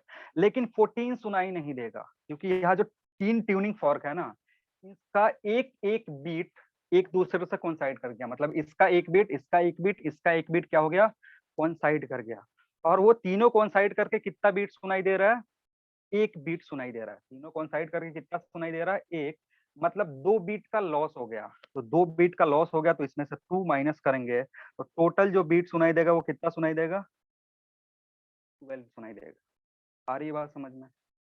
तो जब भी इस टाइप के सवाल हो ना, जिसमें एक से ज्यादा ट्यूनिंग फॉर्क, 2 से ज्यादा ट्यूनिंग फॉर्क दिया है, तब थोड़ा सा सोचना पड़ता है। 2 से ज्यादा ट्यूनिंग फॉर्क देगा तो कुछ ऐसे बीट होंगे जो कोइंसाइड करेंगे और कोइंसाइड करके एक सुनाई देगा। तो जैसे अगर यहाँ 4 ट्यूनिंग फॉर्क होता तो हमें कितना घटाना पड़ता? 3 माइनस करना पड़ता। अगर 5 ट्यूनिंग फॉर्क होता तो हमें कितना माइनस करना पड़ता? 4 माइनस करना पड़ता, ठीक है ना। लॉजिकली बस इसके चलते 3 बीट सुनाई देगा। अब इसके चलते 3 बीट सुनाई देता, लेकिन एक बीट कोइंसाइड कर गया तो कितना सुनाई देगा? 2 ही सुनाई देगा। आ रही बात समझ में? इसके चलते भी कितना सुनाई देता? इसके चलते सुनाई देता 4, लेकिन एक बीट कोइंसाइड कर गया मतलब 3 सुनाई देगा यहाँ से। इसके चलते कितना सुनाई देता? 7, लेकिन एक बीट कोइंसाइड कर गया तो यहाँ पे सुनाई देगा कितना? 6। तो 6 3 9 और 9 और 2, 9 और 2 कितना है? 11 है, ठीक है। और 11 क्यों आ रहा है? क्योंकि हमने तीनों से एक एक बीट कैंसिल आउट कर दिया है, लेकिन उन तीनों की जगह एक सुनाई दे रहा है तो एक ऐड कर देंगे तो 11 और 1 + 12 हो जाएगा। तो इसको किसी तरीके से सॉल्व कर सकते हो। या तो टोटल बीट कितना सुनाई देना चाहिए वो पहले कैलकुलेट करो, फिर जो कैंसिल आउट हो रहा है वो माइनस कर दो, ठीक है। तो 3 में से कितना कैंसिल आउट हो जाएगा? 2 कैंसिल आउट होगा, उस 3 की जगह 1 सुनाई दे रहा है, इसलिए 2 घटाएंगे 12 आंसर आएगा। या फिर इधर से 3 में से 1 कोइंसाइड कर रहा है तो 2 तो पक्का सुनाई देगा। 4 में से 1 कोइंसाइड कर रहा है तो 3 तो पक्का सुनाई देगा। फिर 7 में से 1 कोइंसाइड कर रहा है तो 6 तो पक्का सुनाई देगा, लेकिन जो कोइंसाइड हो रहा है उसकी जगह 1 सुनाई दे रहा है, तो इन सबको ऐड करके +1 कर देंगे, उससे भी आंसर आ जाएगा। आ रही बात समझ में? अब ये कोइंसाइड कौन कौन सा कर रहा है इसको कैसे पता करेंगे? अब समझना। यहाँ से जो फ्रीक्वेंसी सुनाई देगा, यहाँ से जो फ्रीक्वेंसी का गैप सुनाई देगा वो कितने का सुनाई दे रहा है? 3। यहाँ फ्रीक्वेंसी गैप कितना का सुनाई दे रहा है? 3 सुनाई दे रहा है। मतलब अगर तुम टाइमर लेके बैठे हो, घड़ी लेकर के बैठे हो, तो यहाँ से जो फ्रीक्वेंसी सुनाई देगा वो पहला फ्रीक्वेंसी सुनाई देगा, पहला बीट सुनाई देगा 1/3 पे। दूसरा कब सुनाई देगा? बोलो। सेकेंड वन कब सुनाई देगा? सेकेंड वन सुनाई देगा 2/3 पे। और थर्ड वन कब सुनाई देगा? 3/3 पे। अगर इन दोनों को एक साथ अगर रेजोनेट करोगे तो यहाँ से जो बीट सुनाई देगा उसका ये टाइम गैप है 1/3, 2/3, 3/3 पे सुनाई देगा। वैसे ही अगर इसको हम रेजोनेट कर रहे हैं एक साथ, तो यहाँ से जो बीट सुनाई देगा 4 बीट, वो कब कब सुनाई देगा? 1/4 पे, 2/4 पे, 3/4 पे एंड 4/4 पे, ठीक है। वो जो बीट गायब हुआ ना उसकी बात बता रहा हूँ। अगर इन दोनों को एक साथ वाइब्रेट कर रहे हो, इसको इसको वाइब्रेट करोगे तो यहाँ से 7 बीट सुनाई दे रहा है, मतलब 1/7, 2/7, 3/7, 4/7 और 5/7, 6/7 एंड 7/7। अब समझना, देखो जब हमने टाइमर ऑन करा, इसका क्या मतलब है? इसका मतलब है 1 सेकेंड। इसका क्या मतलब है? 1 सेकेंड। और इसका क्या मतलब है? 1 सेकेंड। मतलब ये जो 1 सेकेंड, जो लास्ट सेकेंड में हमें जो बीट सुनाई दे रहा है ना, उसका ये बीट और ये बीट क्या कर गया? कोइंसाइड कर गया। और कोइंसाइड करके कितना सुनाई दे रहा है? कोइंसाइड करके बस एक बीट सुनाई दे रहा है। तो ये 2 इधर से सुनाई दिया, ये 3 इधर से सुनाई दिया, ये 6 इधर से सुनाई दिया, लेकिन इन तीनों की जगह हमें एक सुनाई दिया, इसलिए एक बीट प्लस करते हैं। क्लियर है? 2 मेथड बता दिया, दोनों मेथड में Yes, कोई sir. भी कर सकते हो अगर 3 ट्यूनिंग फॉर्क या 4 ट्यूनिंग फॉर्क से रिलेटेड प्रॉब्लम है तो। क्लियर है? Yes. चलो नेक्स्ट क्या था? अब एक बार और देखते हैं क्या है व्हाट्सएप पे।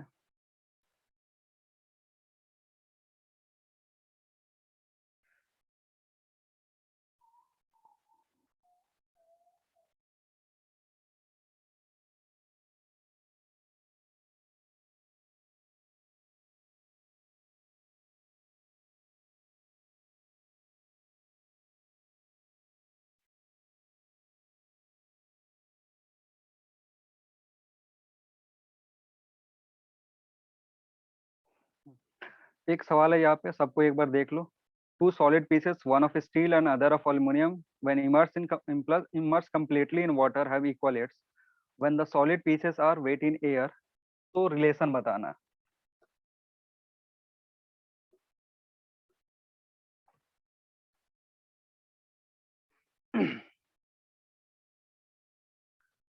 चलो समझते हैं क्या कह रहे हैं। एक एल्युमिनियम पीस था और एक स्टील का पीस है। जब इसको हम वाटर में मेजर कर रहे हैं, इसका कुछ मास होगा, ठीक है? तो इसका जो अपेरेंट वेट आ रहा है, W अपेरेंट वेट कितना होगा? mg माइनस एफ, ठीक है? क्योंकि इस पे जो बायन्स फोर्स लगेगा वो तो एफ ए। दूसरा डब्ल्यू एस अगर कैलकुलेट करोगे तो डब्ल्यू एस कितना होगा? एम एस जी माइनस एफ एस। अब ये दोनों जो वैल्यू है ये क्या है? Same same. ये जो दोनों वैल्यू दिया हुआ है, apparent weight of aluminium and apparent weight of steel, क्या है? ये सेम है। इसका मतलब ये वैल्यू दोनों बराबर होनी चाहिए। मतलब m a g minus f a बराबर किसके होने चाहिए? एम एस जी माइनस एफ एस। ठीक है? अब देखो इस सवाल में ना वॉल्यूम के बारे में कुछ मेंशन नहीं किया। वॉल्यूम के चलते क्या क्या चेंज होगा? ये एफ ए और एफ एस की वैल्यू चेंज होगी। एफ ए और एफ एस क्या होगा? वॉल्यूम पे डिपेंड करेगा, क्योंकि कंप्लीटली इमर्स करके हमने रखा हुआ है। कंप्लीटली जब इमर्स करोगे तो क्या सिचुएशन होगा? इस पे जो फोर्स लगेगा और इस पे जो फोर्स लगेगा, बायन्सी फोर्स, वो सेम होगा। कंप्लीटली अगर इमर्स कर रहे हो तब ये वैल्यू और ये वैल्यू सेम होगा, क्योंकि जिस बायन्सी फोर्स किस पे डिपेंड करता है? बायन्सी फोर्स डिपेंड करता है जिस लिक्विड को हम जिस लिक्विड में इमर्स कर रहे हैं उसमें, और जो वेट डिस्प्लेस, जो वॉल्यूम डिस्प्लेस हुआ है उस पे। तो वॉल्यूम जो डिस्प्लेस होगा अगर वो सेम है, वॉल्यूम अगर डिस्प्लेस हो रहा है तो ये वॉल्यूम अगर ये वॉल्यूम दोनों बराबर होगा तो एफ ए और एफ एस की वैल्यू सेम होगी। और जब ऐसा सिनेरियो हो रहा है तो इसका मतलब एम ए जी बराबर होगा एम एस जी के। जैसे ही वॉल्यूम बराबर हो गया, अगर दोनों का वॉल्यूम सेम है, दोनों का वॉल्यूम सेम है तो क्या होगा? ये दोनों इक्वल होगा। ठीक है? Yes, sir. और वॉल्यूम से रिलेट करके क्यों बता रहा हूँ? वॉल्यूम इस पे ये वैल्यू डिपेंड करेगा ना वॉल्यूम पे। बायन्सी फोर्स किस पे डिपेंड करता है? Volume displace. और पूरा इमर्स कर दोगे मतलब इसके वॉल्यूम पे और इसके वॉल्यूम पे डिपेंड करेगा बायन्सी फोर्स। अगर वॉल्यूम सेम हो गया, वॉल्यूम दोनों का क्या हो गया? सेम हो गया, इसका मतलब ये दोनों वॉल्यूम जो, ये दोनों जो वैल्यू है ये इक्वल हो जाएगा। क्लियर है? अगर वॉल्यूम डिफरेंट होगा तो इस पे जो बायन्सी फोर्स लगेगा वो, और इस पे जो बायन्सी फोर्स लगेगा वो दोनों क्या होगा? अलग अलग होगा। वॉल्यूम अगर डिफरेंट हो गया तो इस पे लगने वाला बायन्सी और इस पे लगने वाला बायन्सी क्या होगा? सेम होगा। लेकिन इस ये जो सवाल है इसमें वॉल्यूम के बारे में कुछ नहीं दिया हुआ है, ना ही बायन्सी के बारे में कुछ मेंशन कर रहा है कि बायन्सी किस पे कितना लग रहा है। एक मिनट देख लेने दो क्या लिखा हुआ है ऐसा कुछ। Two solid pieces, one of steel and other of aluminium and immersed completely in water have equal weights, when the solid pieces are weighted in air, the weight of aluminum is half of the weight of steel. Steel piece will weight more. They will have same weight and aluminum piece will weight more.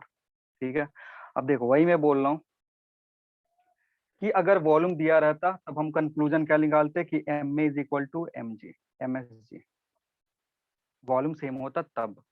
यहाँ पे volume के बारे में कुछ नहीं mention दिया हुआ तो कंक्लूजन कुछ निकाल ही नहीं सकते हो।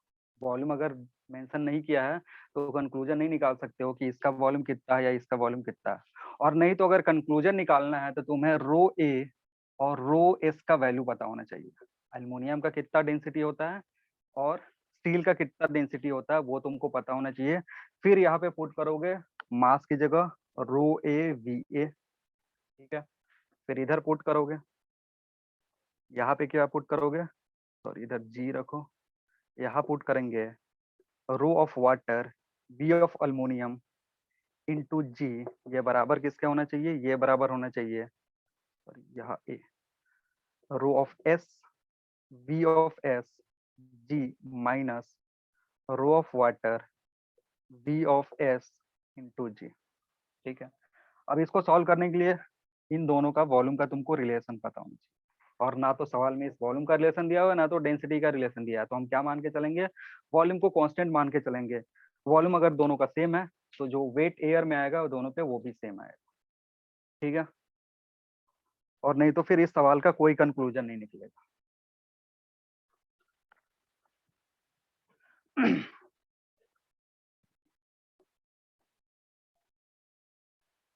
चलो और क्या था,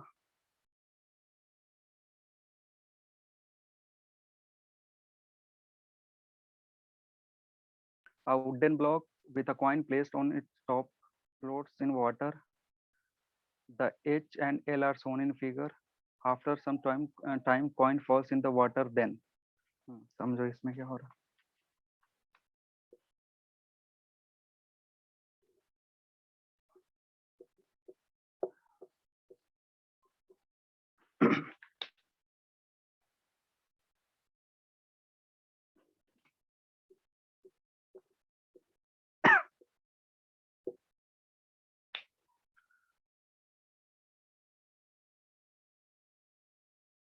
देखो ये ऐसा कुछ फिगर है, कह रहे इस पे कॉइन रखा हुआ है, ठीक है। कुछ देर बाद कॉइन कहाँ चला जा रहा है, यहाँ से पानी में आ जा रहा है या जो भी बकेट है उसमें आ जा रहा है। तो कह रहा है एच और एल में क्या क्या चेंज होगा, आ रही है बात समझ में। अब देखो यहाँ पे क्या होगा कि जैसे ये कॉइन इधर आएगा, ये जो ब्लॉक है ये किधर शिफ्ट होगा, ऊपर या नीचे। जैसे ही कॉइन अगर यहाँ से यहाँ आ गया तो ये जो ब्लॉक है ये ऊपर शिफ्ट होगा या नीचे शिफ्ट होगा, ऊपर शिफ्ट होगा। ऊपर शिफ्ट होगा। ऊपर शिफ्ट हुआ, इसका डायग्राम मैं इधर बना रहा हूँ, ये किधर शिफ्ट हो गया, ऊपर शिफ्ट हो गया। ऊपर शिफ्ट होगा तो एल का तो वैल्यू डिक्रीज होगा, यानी एल डैश जो है L dash is less than L, एक ये कंक्लूजन हुआ, ठीक। अब दूसरा कंक्लूजन क्या निकालना, हाइट के बारे में निकालना है कि ये जो हाइट है ये राइज करेगा या फॉल करेगा। अब समझो क्वाइन जो यहाँ पे था, जब यहाँ पे था तो वॉल्यूम कितना डिस्प्लेस हो रहा था, इस क्वाइन के रिलेटिव में ये पूरा वॉल्यूम डिस्प्लेस हो रहा था, मतलब ये कुछ ऊपर गया ना, ये वॉल्यूम इतना ऊपर गया था। अब समझना, जब ये क्वाइन ऊपर था तो जो डिस्प्लेस्ड वॉल्यूम था, इफेक्टिव डिस्प्लेस्ड वॉल्यूम ये इतना से पानी में था, मतलब ये जो पोर्शन था ये नीचे था, जैसे ही क्वाइन हटाया ऊपर चला गया, ठीक। अब समझना क्या इंपॉर्टेंट है, जब क्वाइन यहाँ से यहाँ आएगा तो क्वाइन का इफेक्टिव वॉल्यूम और इस इफेक्टिव वॉल्यूम में कौन सा वॉल्यूम ज्यादा है, ये वॉल्यूम ज्यादा है ये वॉल्यूम ज्यादा है। क्वाइन जब इधर गया, सुनना, क्वाइन जब इधर गया तो ये ब्लॉक ऊपर गया, ब्लॉक ऊपर जाने का मतलब है इसका कुछ पोर्शन वॉल्यूम का ऊपर चला गया और क्वाइन का वॉल्यूम इसमें इंट्रोड्यूस हो गया, ठीक है। अब तुमको एच का रिलेशन निकालने के लिए इन दोनों के वॉल्यूम का रिलेशन चाहिए कि ये जो वॉल्यूम ऊपर गया वो ज्यादा है या जो वॉल्यूम बकेट में आया वो ज्यादा है, दोनों में कौन सा ज्यादा होगा। क्वाइन का वॉल्यूम ज्यादा है या जो यहाँ पे ये स्लैब रखा हुआ है इसका वॉल्यूम ज्यादा है। स्लैब का वॉल्यूम ज्यादा है। तो अगर स्लैब का वॉल्यूम ज्यादा है तो अगर ध्यान से देखोगे तो जो वॉल्यूम है वाटर का वो घट रहा है, वॉल्यूम जो है वाटर का वो क्या है, घट रहा है। ये जो वॉल्यूम है ना, ये वॉल्यूम थोड़ा सा यहाँ से डिस्प्लेस होकर के ऊपर चला गया, तो जो वाटर डिस्प्लेस हो रहा था ना उसके चलते ये हाइट राइज हुआ था। जैसे ये कॉइन यहाँ पे आएगा, जैसे ही ये कॉइन कहाँ आया, इधर आया, तो इसके हाइट में थोड़ा सा डिप्रेशन दिखेगा, जो भी एच है, क्योंकि ये वॉल्यूम जो वाटर में आया ये छोटा है जो वॉल्यूम ऊपर गया उसके रेस्पेक्ट में। नहीं आ रहा समझ में? आवाज नहीं आ रही है सर। मेरी क्या? देखो, कॉइन ऊपर रखा हुआ है, कॉइन का कुछ वॉल्यूम होगा, मान लो ये वॉल्यूम 1 है, ठीक है। जब इसको ऊपर रखे हुए हैं तो वॉल्यूम किसका इसमें वाटर में इंट्रोड्यूस हुआ है, कॉइन का या फिर जिस पे कॉइन रखा हुआ है उसका? जब इस कॉइन को इसके ऊपर रखे हुए हैं तो वाटर के साथ इसका कोई कांटेक्ट नहीं है, कांटेक्ट किसका है, इस ब्लॉक का है। तो ये वाइन हेल्प किसको कर रहा है, इस ब्लॉक को हेल्प कर रहा है कि इसका वॉल्यूम वाटर में कुछ हो। लेकिन जैसे ये कॉइन यहाँ पे गया तो अब कॉइन का डायरेक्ट वॉल्यूम 1 इधर आ गया, और इस कॉइन को नीचे आने के चलते ये ब्लॉक थोड़ा सा ऊपर गया। तो ब्लॉक जब ऊपर जाएगा तो ये अपना वॉल्यूम लेकर के ऊपर जाएगा, मतलब ये वॉल्यूम 2 वाटर से निकल गया, वॉल्यूम 2 क्या हो गया, वाटर से बाहर चला गया। तो ये वॉल्यूम 2 ज्यादा है या वॉल्यूम 1 ज्यादा है? कौन सा वॉल्यूम ज्यादा है? वॉल्यूम 2। एक साथ सबने बोल दिया वॉल्यूम 2। कौन कौन बोला है वॉल्यूम 2 ज्यादा है, हाँ या ना? हाँ सर, वॉल्यूम 2 ज्यादा होगा। वॉल्यूम 2 ज्यादा है, समझो। तो जो वॉल्यूम बाहर गया वो ज्यादा है, वॉल्यूम जो बाहर गया वाटर से वो क्या है, ज्यादा है। तो इसका मतलब वाटर से कुछ वॉल्यूम लॉस हुआ, वाटर से अगर वॉल्यूम लॉस हुआ तो ये हाइट इंक्रीज होगा या डिक्रीज होगा, क्योंकि एरिया जो है वो चेंज नहीं हो रहा, इससे डिक्रीज होगा सर। डिक्रीज होगा, इसलिए एच भी क्या होगा, डिक्रीज होगा। तो गिवन प्रॉब्लम में जो एच डैश आएगा वो भी एच से छोटा होगा, ठीक है। Yes, sir. नहीं समझ में आया? जिसने पूछा था उसको समझ में आया कि नहीं? किसने पूछा था? अब जिसने पूछा था वही गायब है नहीं सर। क्या? समझ में आया हाँ या ना? हाँ सर। अरे सुनाई नहीं दे रहा तुम्हारा आवाज, पक्का समझ में आ गया? या नहीं समझ में आया तो बोलो क्या नहीं समझ में आ रहा है, क्योंकि इसमें सर वो देखो इसमें हाइट ज्यादा क्यों कुछ। डिक्रीज हुआ ये समझ। अरे वही तो बता रहे हैं ना कि देखो समझो, एक ग्लास है, इस ग्लास में एच हाइट तक वाटर है। अगर इसमें से कुछ वॉल्यूम ऑफ वाटर बाहर जाएगा, कुछ वॉल्यूम ऑफ वाटर बाहर जाएगा तो ये हाइट इंक्रीज होगा या डिक्रीज होगा? डिक्रीज हो जाएगा। डिक्रीज होगा। अब देखो यहाँ पे सिंपल सा वाटर बाहर जा रहा है तो तुमको साफ साफ दिख रहा है कि डिक्रीज होगा, लेकिन यहाँ पे क्या हो रहा है ना कि अभी इस मोमेंट में जो भी वॉल्यूम है, ये जो हाइट आ रहा है इस मोमेंट पे, ये हाइट किसके किसके चलते आ रहा है, वाटर के वॉल्यूम के चलते, प्लस इस ब्लॉक के वॉल्यूम के चलते। जो भी ये हाइट आएगा ये किसके चलते आएगा, वाटर का जो वॉल्यूम है वो, और वाटर में ये जो वॉल्यूम आया है उसके चलते। इतना तक क्लियर है? Yes sir. अब ये जब कॉइन डिस्प्लेस करेंगे तो कॉइन डिस्प्लेस करने के चलते किसका वॉल्यूम चेंज होगा, वाटर का या ब्लॉक का? ब्लॉक। कॉइन को जब डिस्प्लेस करेंगे तो ब्लॉक का क्या होगा, वॉल्यूम चेंज होगा, ठीक है। अब ब्लॉक का वॉल्यूम देखेंगे, ब्लॉक का वॉल्यूम अगर इंक्रीज कर रहा है तो ये हाइट इंक्रीज करेगा। समझो देखो यहाँ पे एक हम कुछ रखे हुए हैं, जैसे हाथ मैंने रखा हुआ है, इसको कंप्रेस कर रहा हूँ। अगर इसको नीचे कंप्रेस करूंगा तो ये हाइट इंक्रीज होगा, इसको अगर नीचे कंप्रेस करूंगा तो हाइट क्या होगा, इंक्रीज होगा, क्योंकि मैं ज्यादा से ज्यादा ब्लॉक का वॉल्यूम नीचे इंट्रोड्यूस कर रहा हूँ। तो वाटर क्या होगा, ऊपर की तरफ जाएगा, ये वॉल्यूम नीचे की तरफ जाएगा, हाइट इंक्रीज होता। लेकिन जैसे ही अगर ब्लॉक का वॉल्यूम डिक्रीज होगा तो ये हाइट भी डिक्रीज होगा, ब्लॉक का वॉल्यूम डिक्रीज होगा।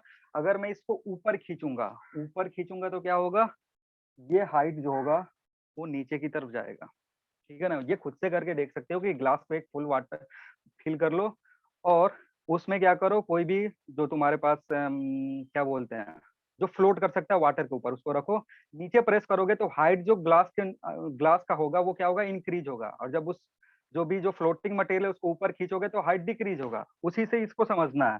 तो वाटर का वॉल्यूम सेम है, वॉल्यूम किसका चेंज होगा, ब्लॉक का वॉल्यूम चेंज होगा। तो जब इसके ऊपर कॉइन रखा हुआ था, कॉइन रखने के चलते ये थोड़ा सा नीचे डिप्रेस हुआ, ठीक है।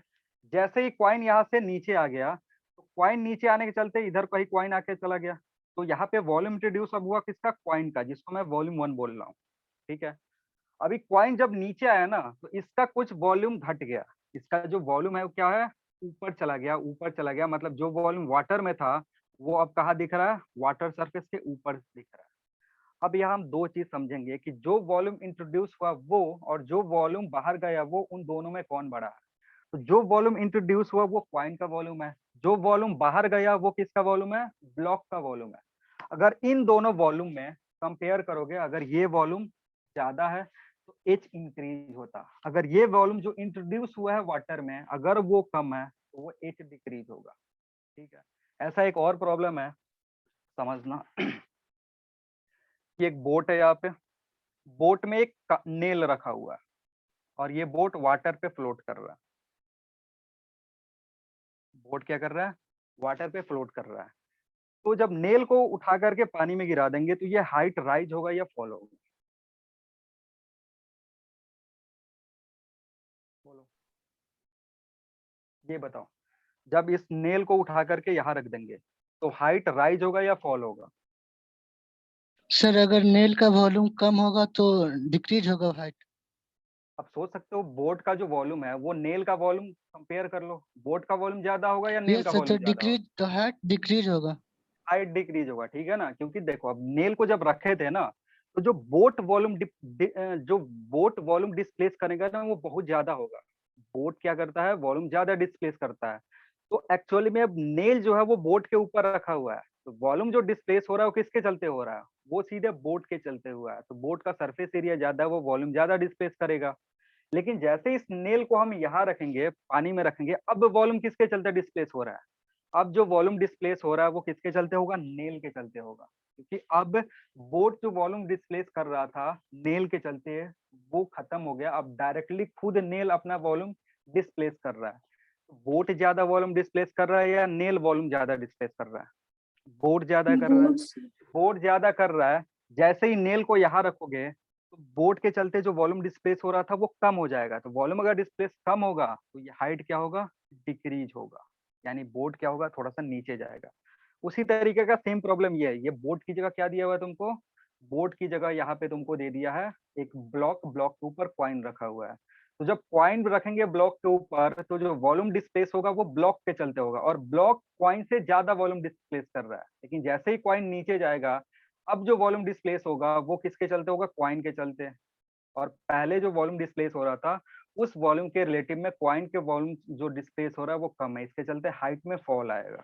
हाइट में राइज एंड फॉल इसीलिए आता है क्योंकि पहले जहां वाटर था वहां पे हम दूसरा मटेरियल इंट्रोड्यूस कर रहे हैं, तो इसके चलते हाइट राइज हो गया, और जैसे उस मटेरियल का डिस्प्लेसमेंट कम होगा हाइट में फॉल आ जाता है। ये खुद से एक्सपेरिमेंट करके देख सकते हो, ये लॉजिकली सोचने वाला है। इसमें क्या करो, खुद से ट्राई करके देख लो कि एक बॉल है उसमें बकेट में वाटर रखो, उसमें कॉइन रखो, कॉइन को हटाओगे हाइट राइज एंड फॉल दिखाएगा तुमको। चलो नेक्स्ट प्रॉब्लम क्या था, नेक्स्ट वन क्या है, a small sphere of radius r from rest in a viscous fluid, as a result heat is produced due to viscous force. The rate of production of heat when the sphere attains the terminal velocity is proportional to।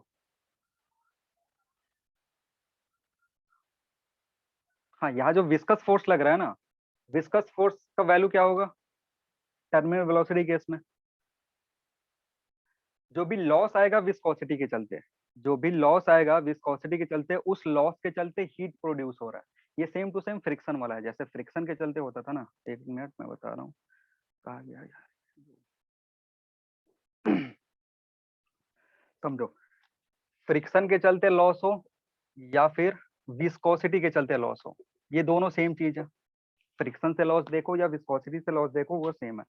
अब जो loss हो रहा है that loss is equal to work done by friction या work done by viscous force. तो जब हम work done by friction निकालते हैं, वर्क डन बाय फ्रिक्शन क्या होता है, फ्रिक्शन इनटू एस, या ये जो फोर्स होगा ये किसके बराबर होगा, चेंज इन काइनेटिक एनर्जी के बराबर। अब यहाँ पे क्या होगा, जो विस्कस फोर्स है वो वर्क कर रहा है, तो विस्कस फोर्स जो वर्क करेगा तो फ्रिक्शन की जगह क्या आएगा, विस्कस फोर्स आएगा इनटू डिस्प्लेसमेंट आएगा। ठीक है, आ रही बात समझ में। Yes, अब sir. ब्लॉक ब्लॉक क्या कर रहा है, कुछ देर बाद टर्मिनल वेलोसिटी अचीव कर ले रहा है। एक मिनट इससे पीछे जाना तो, हाँ, यहाँ पे क्या पूछ रहा है तुमसे कि radius fall from rest in a viscous fluid. पहले जब उसका वेलोसिटी था, स्टार्ट का जो वेलोसिटी है वो कितना था, 0 था। स्टार्ट में जो वेलोसिटी है वो कितना है, 0 है। उसके बाद क्या हो रहा है, as a result heat is produce due to viscous force, the rate of production of heat when sphere attains the terminal velocity. अब यहाँ पे क्या कर सकते हो, जो work done by viscous force है या work done by all forces को हम क्या कर सकते हैं, work done by all forces को हम लिख सकते हैं चेंज इन काइनेटिक एनर्जी। ठीक है ना, सवाल को करने के लिए क्या करोगे, work done by all forces is equal to change in kinetic energy. और वर्क डन करेगा कौन कौन, यहाँ पे जो भी बॉल अगर फॉल हो रहा है तो नीचे क्या लगेगा, mg, ऊपर क्या लगेगा, विस्कस फोर्स Fb। इन दोनों के चलते जो वर्क होगा Fb, या सॉरी उल्टा, हाँ, Fb माइनस mg, क्योंकि अपोजिट डायरेक्शन में लग रहा है, इंटू एस, वो बराबर किसके होना चाहिए, डेल्टा काइनेटिक एनर्जी के। तो काइनेटिक एनर्जी इनिशियली कितना रखेंगे, काइनेटिक एनर्जी इनिशियली रखेंगे 0, यानी चेंज इन काइनेटिक एनर्जी होगा वो होगा kinetic energy when particle attains terminal velocity. आ रही बात समझ में।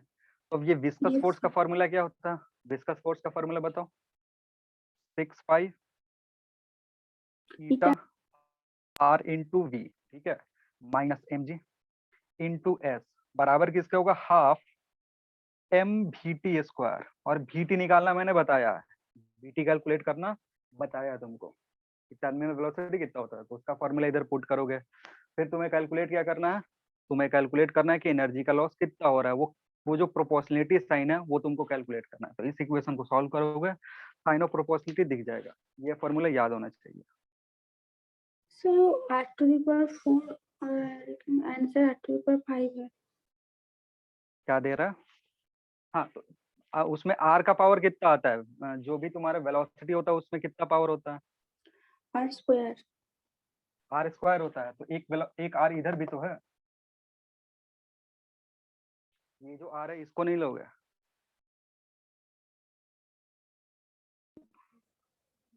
Sir आ रहा है change समझ in में। kinetic energy तो होगा. चेंज इन काइनेटिक एनर्जी क्या होगा, अरे रेडियस से रिलेटेड, रेडियस का जो इफेक्ट है वो देखना है। तो रेडियस से इफेक्ट देखना है तो इस रेडियस को इधर ही रखोगे, इस रेडियस को भी तो इस साइड ले जाओगे ना। जो भी तुमसे चेंज पूछ रहा है, तुमसे क्या पूछ रहा है, heat is produce due to viscous force, the rate of heat of production किस पे डिपेंड कर रहा है। तो rate of heat of production जो है वो क्या है, चेंज इन काइनेटिक एनर्जी है। चेंज इन जो भी काइनेटिक एनर्जी में चेंज हो रहा है वो किसके प्रोपोर्शनल होगा, वो प्रोपोर्शनल होगा किसके, रेडियस के। तो उसका प्रोपोर्शनलिटी दिखाने के लिए ये जो रेडियस इधर भस रहा है उसको इधर ही रहने देंगे क्या, दूसरे साइड ले जाएंगे। ठीक है, वहां से सिंप्लीफाई sir. करोगे हो जाएगा।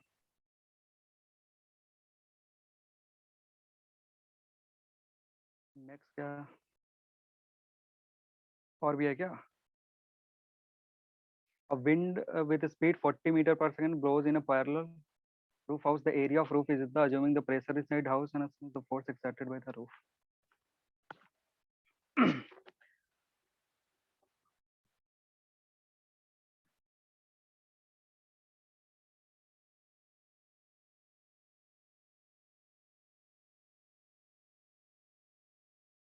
देखो इसमें क्या बोल रहा है कि एक रूफ है, रूफ के ऊपर एयर का स्पीड जो है वो कितना दिया हुआ है, 40 मीटर पर सेकंड, और रूफ का एरिया दिया हुआ है 250 metre square. Assuming the pressure inside the house is atmospheric pressure, यानी P नॉट, ऊपर का जो प्रेशर है वो मान लो P है, तो हमें कैलकुलेट क्या करना है, फोर्स कितना लग रहा है रूफ पे। चलो समझो, ये कंडीशन है, ये रूफ है। अब देखो यहाँ पे क्या होगा, ये P नॉट है, ये P है, ऊपर का जो प्रेशर है मान लो वो P लग रहा है, नीचे का प्रेशर कितना है, एटमॉस्फेरिक प्रेशर है। तो इन दोनों प्रेशर में कौन किस प्रेशर की वैल्यू ज्यादा होगी, P1 P का या P नॉट का, पी नॉट। P नॉट ज्यादा होगा, क्योंकि नीचे जो एयर है वो क्या है, रेस्ट पे है, ऊपर जो एयर क्या है, मोशन में है। तो जब वेलोसिटी इंक्रीज करता है प्रेशर डिक्रीज करता है, यानी यहाँ पे क्या होगा, P not is greater than P। अब प्रेशर डिफरेंस होने के चलते इस रूफ पे फोर्स लगेगा नीचे की तरफ।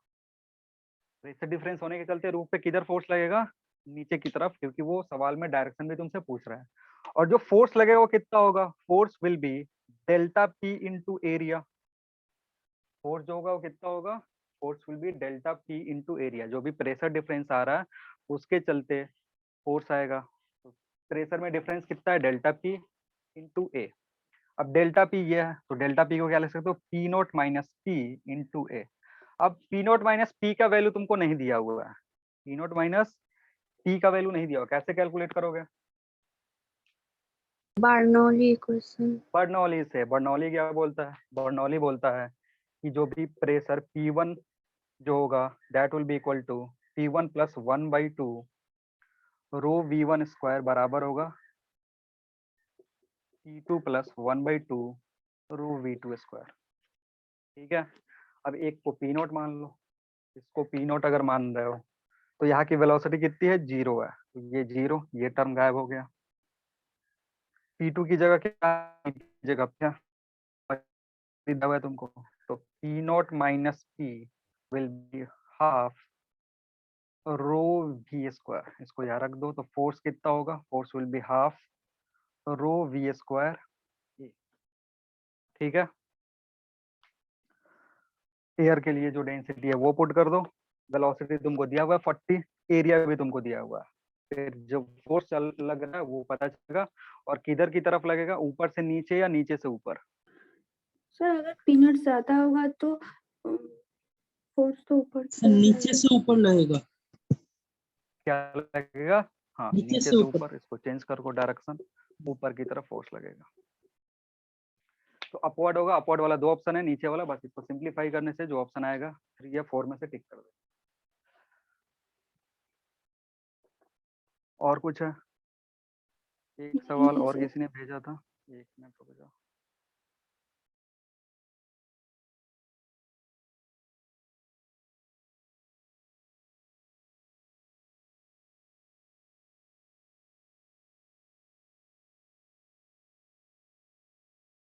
एक और सवाल था यहाँ पे,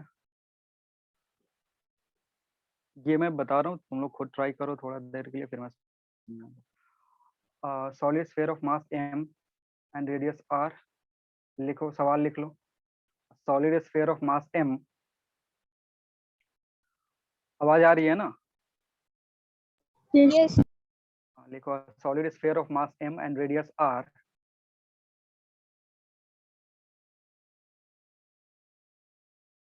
solid sphere of mass m and radius r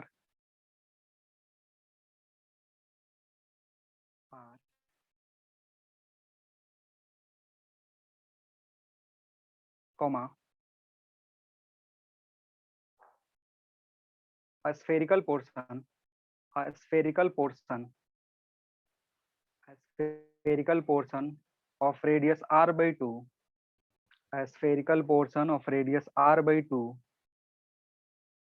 a spherical portion of radius r by 2 is removed from this sphere.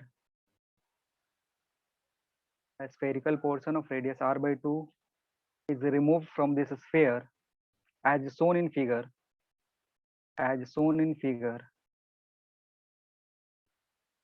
Find potential at center of gravity. Find potential at center of gravity. Find potential at center of gravity if potential at infinite is 0. If potential at infinite is 0. If potential at infinite is 0.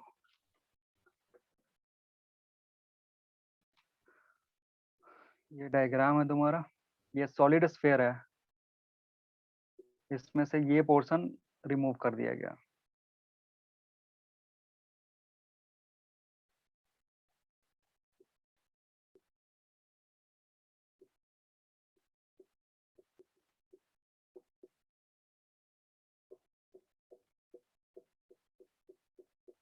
ठीक है, इसके लिए तुमसे पूछ रहा है कि बताओ इस सिस्टम के सेंटर ऑफ मास पे या सेंटर ऑफ ग्रेविटी पे जो पोटेंशियल होगा वो कितना होगा अगर हम रेफरेंस इनफाइनाइट पे ले रहे हैं तो।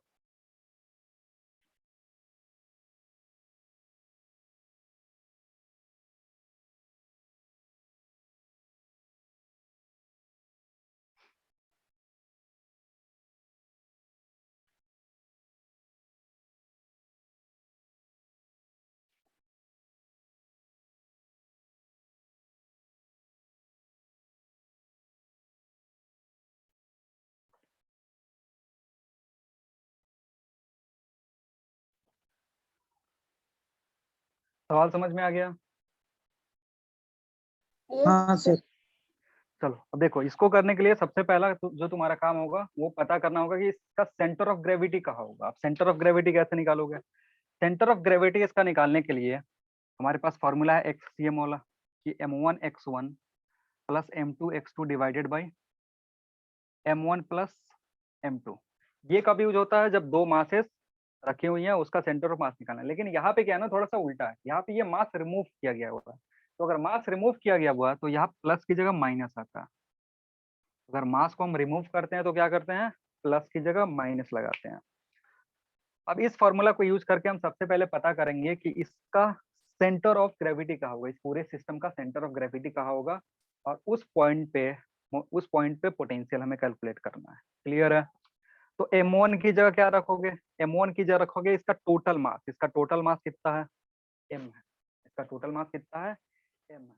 अगर x1 इसके सेंटर को हम o ले रहे हैं, जो इस बड़े वाले स्फीयर का जो सेंटर है उसको o ले रहे हैं, और o के रिस्पेक्ट में ही cm कैलकुलेट कर रहे हैं, तो x1 कितना होगा? 0 होगा। सारी बात समझ में? हम जो सेंटर ऑफ ग्रेविटी निकालने या सेंटर ऑफ मास निकालने इस ओ के रिस्पेक्ट में निकाल रहे हैं, और ये ओ जो है ये इस बड़े वाले स्फीयर का सेंटर है। तो बड़े वाले सेंटर है तो x1 की वैल्यू कितनी होगी? 0 होगी। माइनस, अब समझना m2 कितना होगा? m2 जो पोर्शन यहाँ से रिमूव करें हैं, जो m/8 होगा, तो m/8 रख दो इंटू x। x1 कितना रखोगे? इसका जो सेंटर है वो कहाँ है? O के रेस्पेक्ट में r/2 राइट में, यहाँ r/2। अब divided by m minus m/8। यहाँ से क्या आएगा तुमको? यहाँ से आएगा xcm। यहाँ से xcm कैलकुलेट करोगे कितना आएगा बोलो? Sir r/14।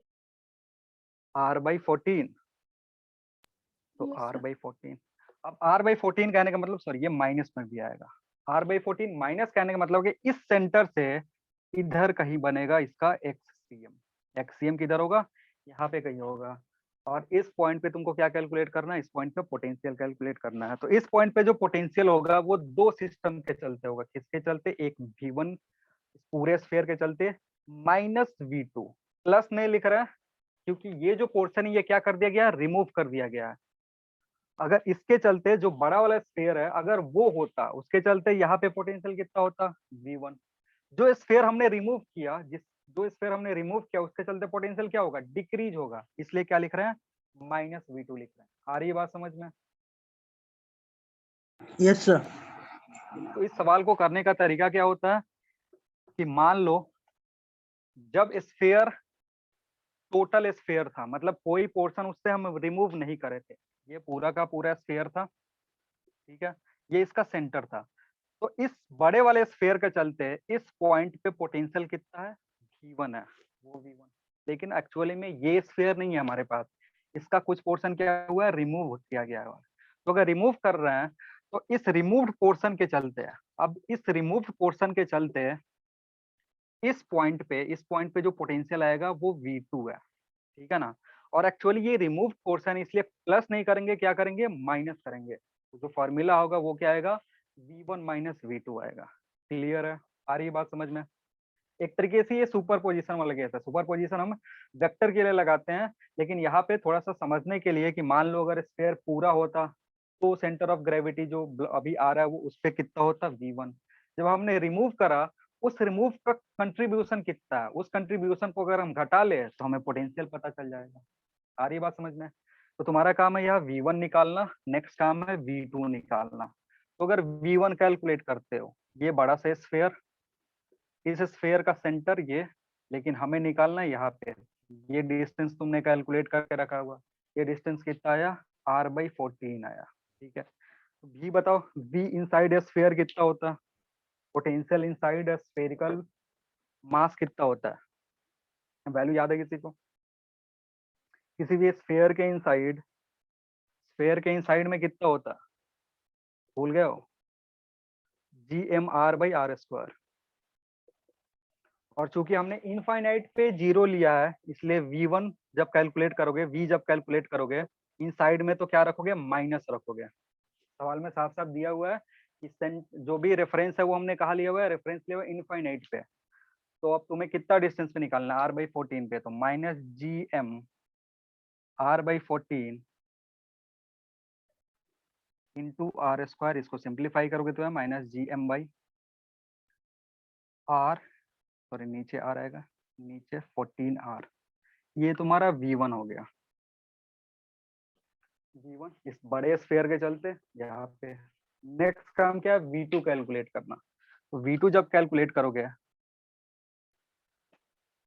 V2 ऐसा कहीं रखा हुआ, तो इस V2 के लिए ना ये आउटसाइड पॉइंट है, V2 के लिए कैसा पॉइंट है, आउटसाइड पॉइंट है। और आउटसाइड पॉइंट पे V क्या होता है, आउटसाइड पॉइंट पे V होता है gm/r² या r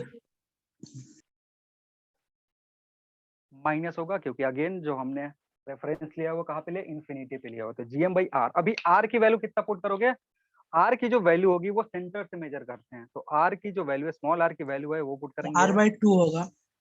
r/2 प्लस r/14, ठीक है। यहाँ से अब तुम्हें क्या निकलेगा, यहाँ से V2 निकलेगा। तो ये V1 हमने कैलकुलेट कर लिया, यहाँ से V2 कैलकुलेट कर लोगे, V2 will be how much, बताओ V2 का वैल्यू कितना आएगा, 14 इंटू 16, 28 gm/16r। ये V2 है, ये V1 है, यहाँ प्लेस कर दो। सो V will be -gm divided by 14r minus 28 gm/16r। इसको सिंप्लीफाई करोगे, V जिस पॉइंट पे पूछ रहा है उस पॉइंट पे आ जाएगा, ठीक है। चलो तो फिर आज के क्लास में इतना ही रखते हैं, बाकी करेंगे अगले क्लास में। Thank you everyone. Thank you sir. Thank you, sir.